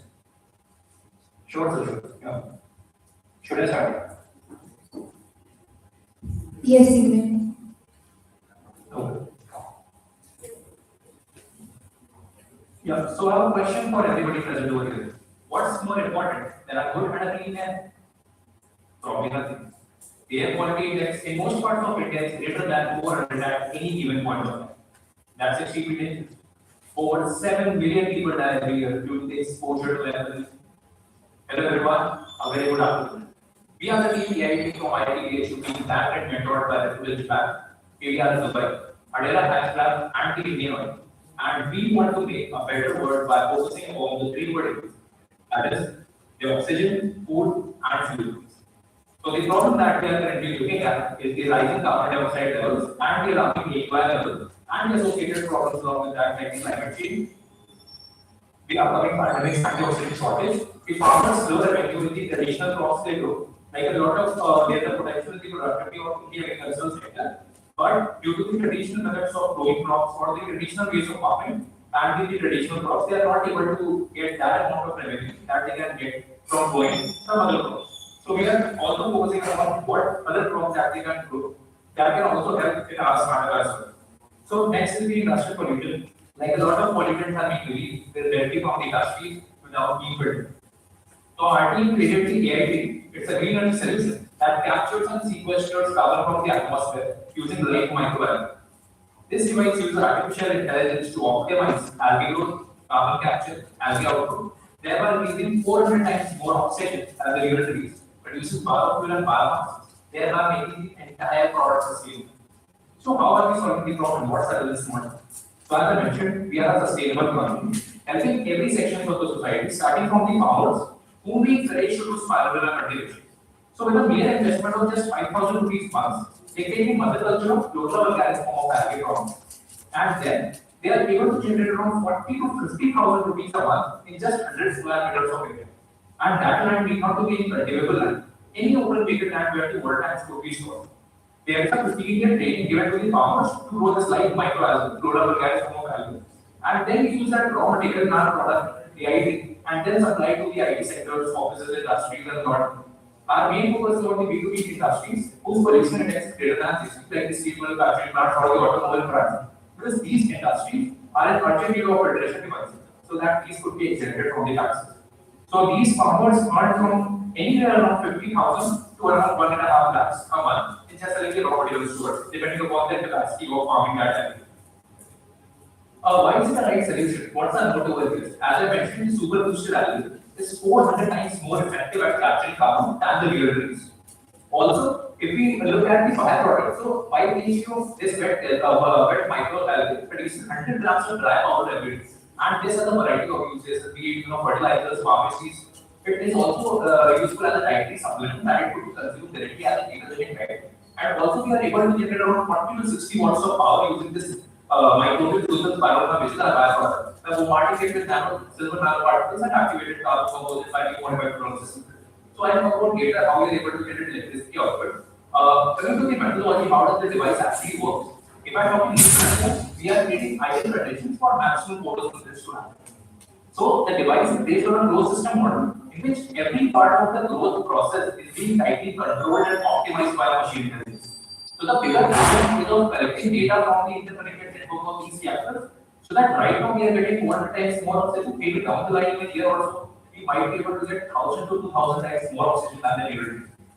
So the device consists of two modules consisting of three-way HEPA filter, activated carbon filter, and a powerful biotech filter. This particularly filters out the dust particles. The second module consists of 5 kg of live microalgae aided with the various sensors that optimize pH, humidity, amount of humus that is light that is being thrown on the algae. More of a feeding condition for maximum carbon capture and maximum oxygen release. This is the app where the user gets to know how much is the oxygen generation, how much is the growth of the algae, how much is the biomass production, and also get a notification on the dashboard when they need to replace this algae. Because it has a shelf life of 90 to 180 days. After that, it starts to go. So these users need to buy a result from us. So that also a kind of recurring revenue for us and also the farmers. Because we are getting this raw material from the farmers itself. So we are kind of a recurring revenue for us. Now they start to buy only IT and what's the difference between the IT and the yield? Around 20% of the oxygen that is being produced on Earth is by the rainforest and 70% by the rainforest. And if I talk about clean grown trees, let's say 3 to 4 meters of height and half a meter of diameter, that only produces 92 liters of oxygen every day, which is only 40% of the human requirement. So in the near future, and we've already seen a couple of years back during the COVID times, there was extreme shortage, and there are products AIT comes into it. So this is the press release for our product AIT. Again, the market size again, if you talk about the global air purification market, global ketogenic diet market, what is parallel with the cultivation that is used to happen. The competitive advantage, there isn't any product available in India with such competitive use cases. So we are all in one product, purifying the air, helping out the farmers, and also producing around 36,000 liters of oxygen plus the electricity. So all in one product, and there isn't any product available there as well. So we have two products right now. The residential unit and the industrial unit. The residential unit is placed at 8,000 rupees and the industrial unit at 25,000. Talking more about the industrial unit right now. So, people chimney dust collector that is right now functional in most of the industries like steel manufacturing plants or the automobile plants. They are around 2 lakh to 5 lakh rupees. But and they just making dust particles. Whereas the industrial unit of KIT, which is based just at 25,000, which is 90% cost reduction and is able to collect 2.5 PM10 UOC smoke order, along with that means oxygen plus the biofuel, the electricity, and also the regenerating air that we talked about. So a lot more use cases with a very reduced cost. We are also not just limited to this product area. We want to make net zero sustainable buildings, helping out the farmers in the whatever maximum raw material that we can get, deploy it into the biodynamic facade board, in which we would have light microalgae built in, controlled through a central device, so that the entire apartment gets the clean air, the electricity, and also the dietary supplement that we talked about. So this is our future goal. This is our super team consisting of me, Sai, Anshul, and Koshi. I'm the founder and CEO of this global initiative. Sai is the design team. Anshul joins us as the part-time CEO. She's currently HTTP at Agri-Business. Koshi joins us as the marketing team, and these are two of our achievements till now. We are a patented team. We have also published our utility and the process patent for the process that we do. So thank you so much for having us. Now we're open to questions.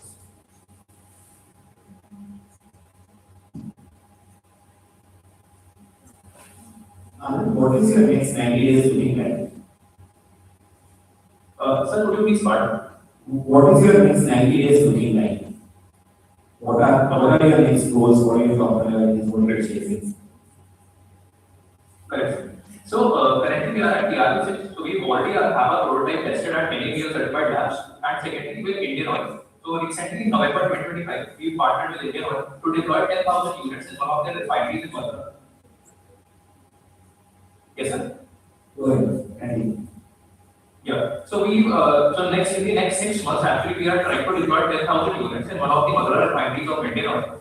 We've already, as I mentioned, we have been certified by Agri-Business. We already applied for the process patent. That's in published state. The next step will be getting those patents granted for the process that we are following. So the next 6 months look like we would be doing a revenue of around 1.5 to 2 crore just from Indian Oil, supplying it to Indian Oil, and there are a lot more automobile plants refineries. We've shifted towards the industrial unit right now. Earlier we were into the residential segments. So we started back during the COVID times from 2023, 2022, late 2022 to 23. And it's been 3.5 years right now working on this product. We pivoted towards the industrial unit because the margins in the residential segment was very less. And also there was we wanted to find for the root cause of these AQI levels that were majorly from the automobile industries and the steel manufacturing. So yeah.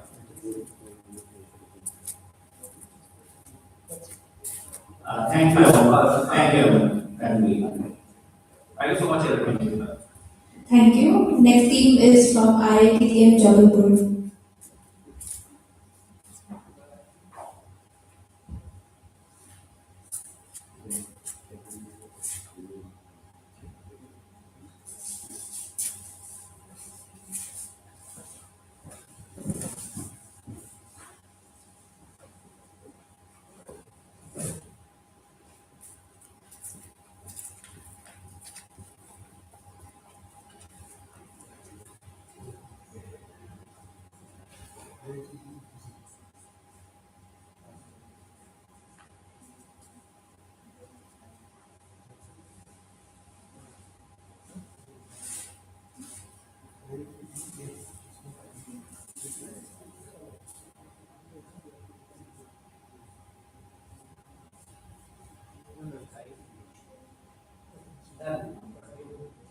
Start, please.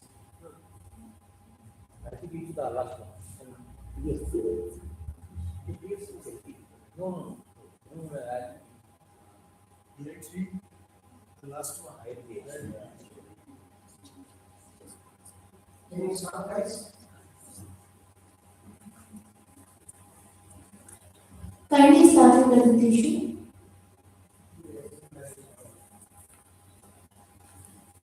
You can take the next one.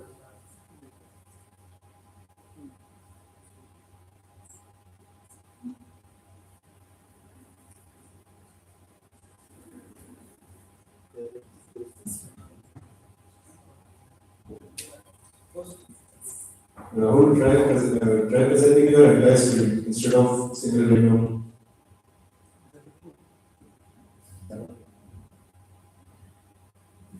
Hello everyone.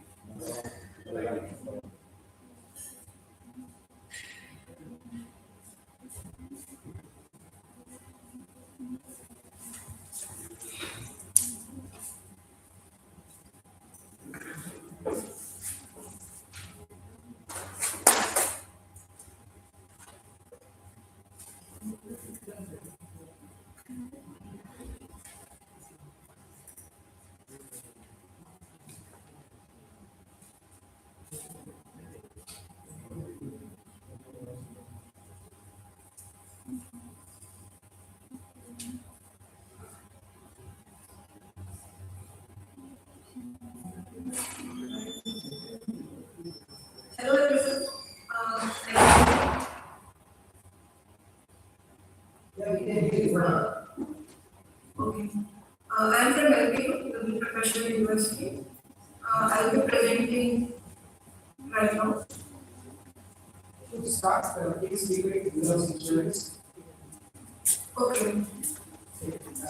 To don't spend too much on introduction, see what is the university and then how we can, how this startup is making it. That's all is required. Okay. Too much statistics and introduction is not required. Okay, sir. Can I begin, sir? Please start, please start. This is Agri Nexus. We have already implemented two of the prototype. One is for the rover and another is for the vertical farm. Basically, what it does is that the rover goes around the field and collects the data. And vertical farm is basically like a greenhouse so that we can grow any type of crops at anywhere at any time of the year. Basically, that is the hardware. Now, going on to the business strategy, I was thinking like we were thinking in the farm can be turned into B2B business or B2N. That is like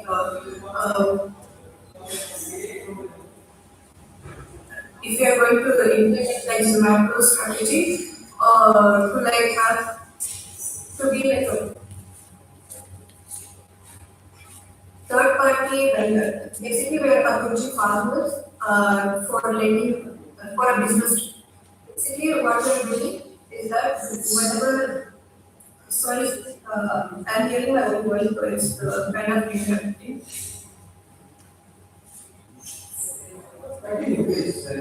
Yeah. Do one thing, till you finish your presentation, What we you do can. is that whether we are approaching a farmland or any of the business or any business or people, what we do is that we offer them a contract basically. We are trying to approach companies which have a partnership with supermarkets or their own company, like food-based company like Kellogg's or anything, so that we have a contract with them, and because they can provide us like money, right, the funding, so that we will have equipment deployed in the farmer's case. Because whenever the farmers feel to be there, they have to manage it themselves. So we were thinking like, what if we give them the resources to have certain type of yields in their farmlands or even any of the buildings which can be turned into vertical farms, which are basically greenhouse, so that we can have a yield which we can sell them and at a profit. So we're basically doing that. As you know, in the supermarkets, we need to have like a different size of apple or different size of oranges, and we cannot have it too small or too big. And because of that, we were thinking of implementing like a wood, what we have the road, so it goes around and measures whatever it's there, and it like, analyzes which plant is producing which size, and it has all sensors to know if the sensors is our farm or any farmland which has to be or not, basically. So the startup basically does that. We really have like a product over particular farm, and if we really know basically whenever the waste being produced through the possible waste. We have that, and for that to get converted into like biogas, so that farmers or any other people can have profit from that too. So we'll be providing them the money for fertilizer tank so that they can have their that. And AI basically what it does is that whenever there is a which is like ready, because they have this gas sensors and all that, right? You will just keep your finger on your phone or the laptop. So to say that this is ready, because most of the farmers are getting it, so they don't manage things. So we do the management and we basically take a small cut, like 5 to 10%, and keep the most of the money. And if you say we're waiting for the market, it's basically we're getting the contracts from the big companies, even the farmer, yes, even the food companies, basically. So we will basically we are leasing the hardware, and the AI is done by us, so the part of the software part will be owned by us. And basically that's the system works in a field. Then when we saw it back, and we learn because basically AI is like trained on it. So we have a build model trained on CSV5. So our part is basically that. So close to sensibility, modular automation. And we want to partner with like government also in the coming time, but we are mainly targeting right now the private firms. I can also show you the images of the prototype too.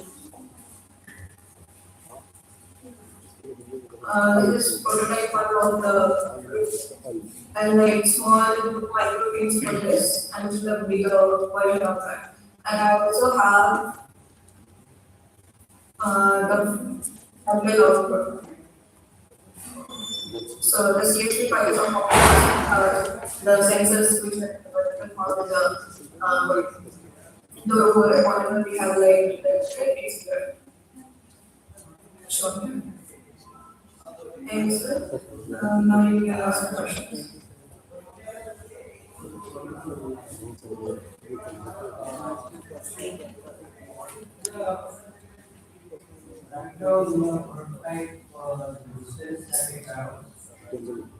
Sir, I couldn't hear you. Prototype what you have built. What's the distance? The prototype. What distance it can travel? Because like 1000 RPM. It has 1000 RPM.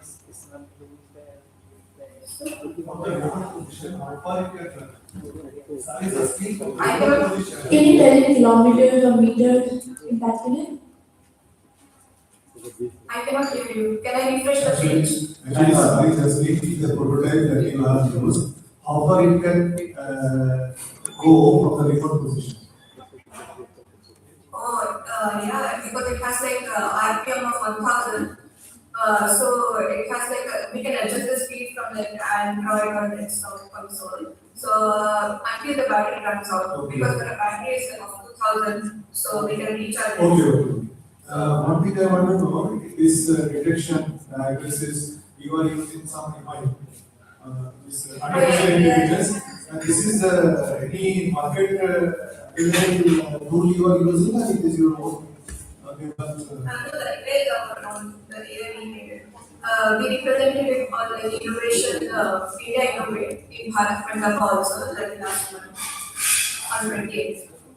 We got like 200. Which programming language is used for that? For that, we use like Python, Java, C++, because I used like embedded C for the programming of the microcontrollers, ESP32, and like micro Arduino and ESP32 RAM for the computer vision. And basically Python is TensorFlow for pipelines, and for the cloud computing, I use like Firebase, Docker, and Okay. Fine, nice. इसको ले आना चाहिए ये हाइस पर ठीक है Thank you so much. Next. Next, we have the team from University of Germany.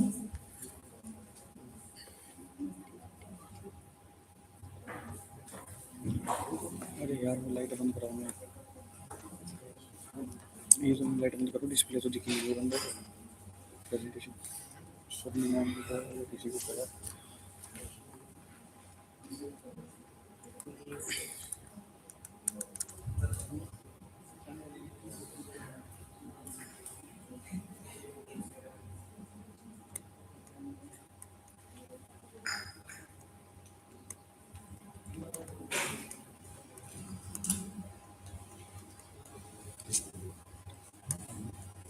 चलिए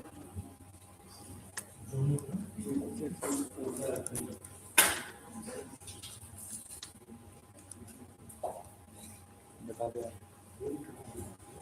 ये है ना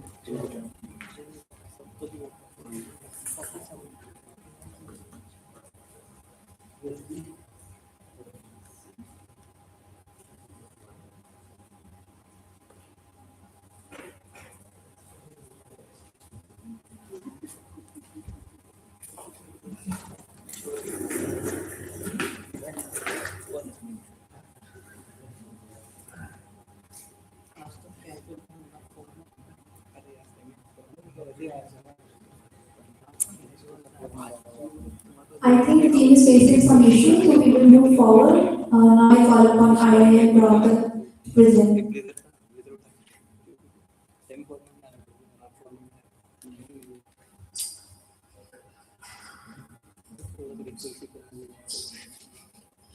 As we give us 6 minutes, don't spend too much time on the technical statistics.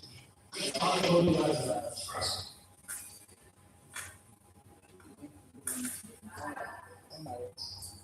please start. Can you hear? अभी तो नहीं बोलना Hello. Yes, we are on. Please start. Please read out that, please.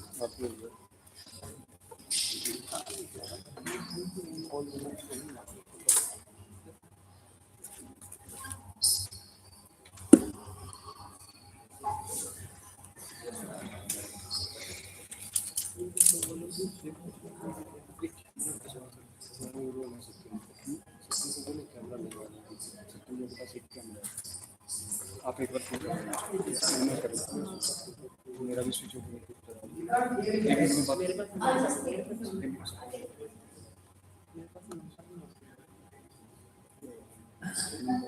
तुम भी आ जाओ मेरे पे आना बात करो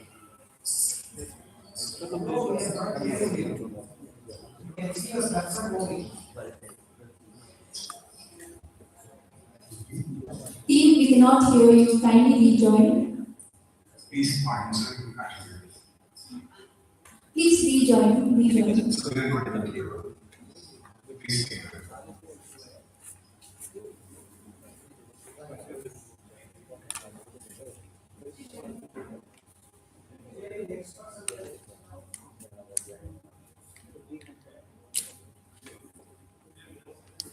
I call upon Sri Krishna College of Engineering and Tech to present.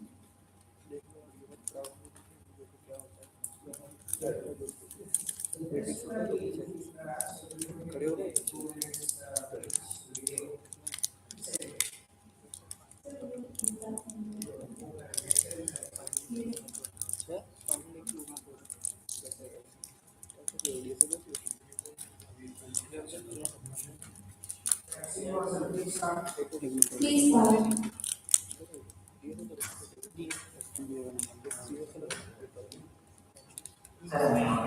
Yes, now you are on. Please start. Yes, sir.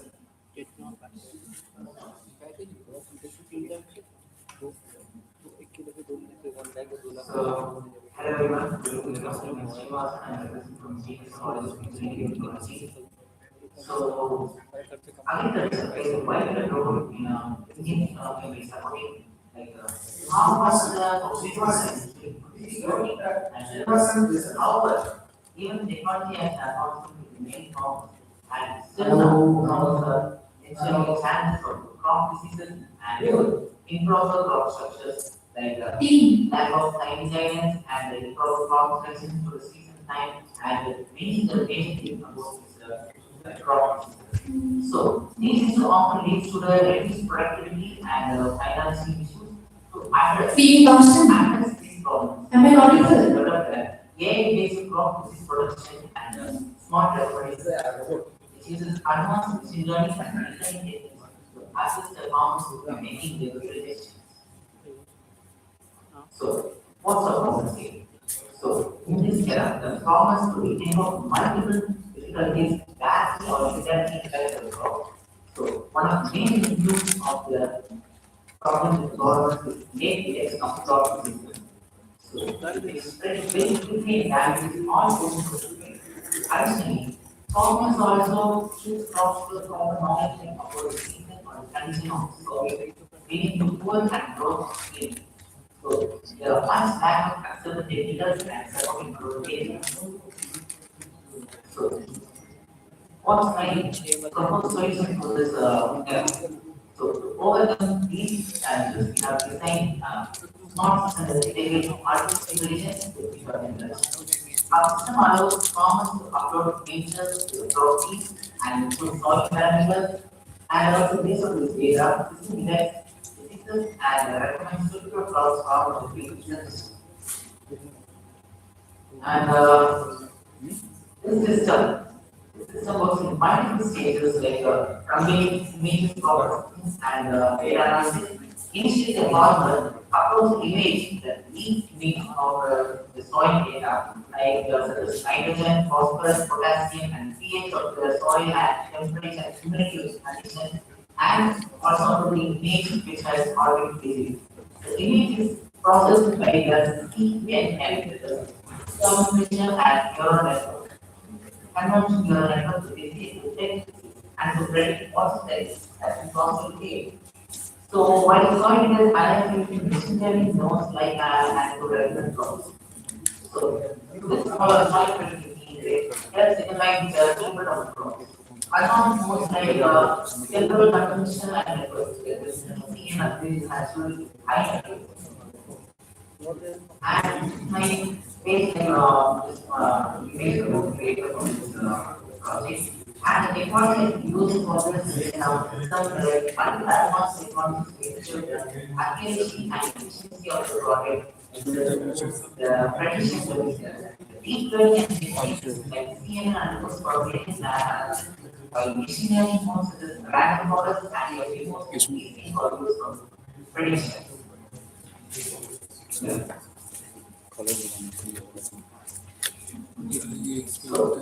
What are we to make this project for scalable and for very simple business model? We offer for premium service and for basic structure and free advanced service. Like for premium models, the product and for advanced structures and cash flow forms. And government and NGO is collaborating with partnership and partnership that they are so the impact and benefits of gallery is going to happen. So this project has a potential to create a strong impact in the agriculture. Can move the farmers across different regions to adapt to the common environmental conditions and since web-based games can use smartphones also. So the future enhancement will be run in handle all the systems reform serve and develop data improvement, developing technology, real-time modeling and data. So in my conclusion, project demonstrates how AI can tackle agriculture by providing small data systems, possibility analysis, community steps, and knowledge. AI only for empower farmers to better estimate competition with AI, so this is all players and solution also improve the prediction, but also cost and thank you very much. So have you done any initial analysis? Have you done any initial analysis? Yeah, you said some 97% match. To get that, do you have any analysis? You have the conclusion slide, it says that. Okay, got it. So this problem has been simplification of the interest, so add to the all problems of equations that has been disposed of the game, and the problem has been, which has been, this is by the problem. And this is a first project that was made in as a student, so I have just made a proof of resistance by using of 403 and 409 pieces of cooperation to the A to the A cost. Wonderful, good initiative. Thank you, that's all for that. Thank you. Thank you so much. Next up, the team is from University of Germany.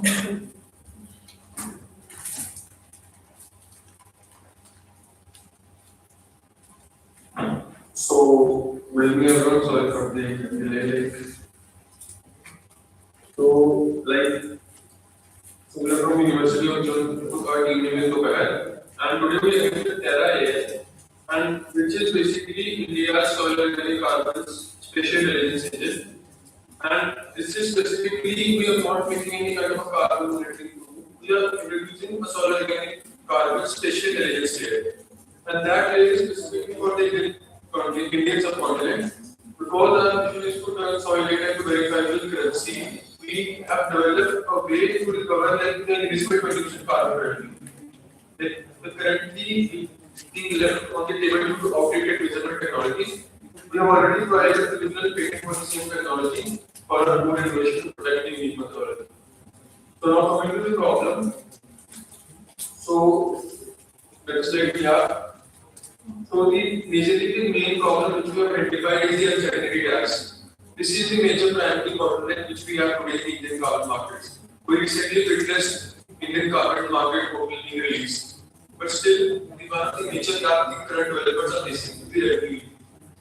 This revenue is not like a very thing which should be there. It is basically a technological lag which we are trying to address. Because currently there is an uncertainty tax which is being applied on the current carbon projects because the space is where those sectors are not able to apply that.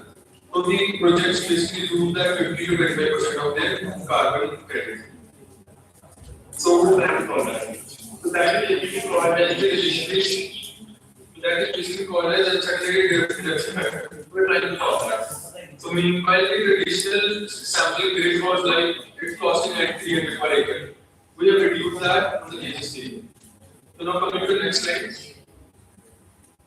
So slide is stage 1. This is the isolation layer of our innovation and the project.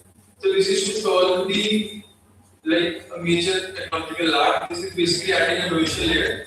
We use human segmentation to rectify mass bare soil pixels from drone for the photo that's taken 5 to 10 centimeter resolution from the dataset which we have. So this is the major edge which we have of our technology. So by this we mark out the vegetation shadows, water and trees like spectral gravity, which is basically the major thing which we need to today's carbon markets and project development documents which we have for carbon projects. So when the competitors are basically relying on the satellite data, we are basically testing a 3 to 5 centimeter testing LiDAR based drones data which we have across 3.50 lakh villages. So now the next slide we have the technology which we patented. This is called as Solitaire. This is the major technological soundness which we have. So this is the core technological advantage which we have because it basically considers the soil carbon even under the dense and very structure. It basically separates all those things and basically focuses on the soil organic carbon which we need for carbon credits. So the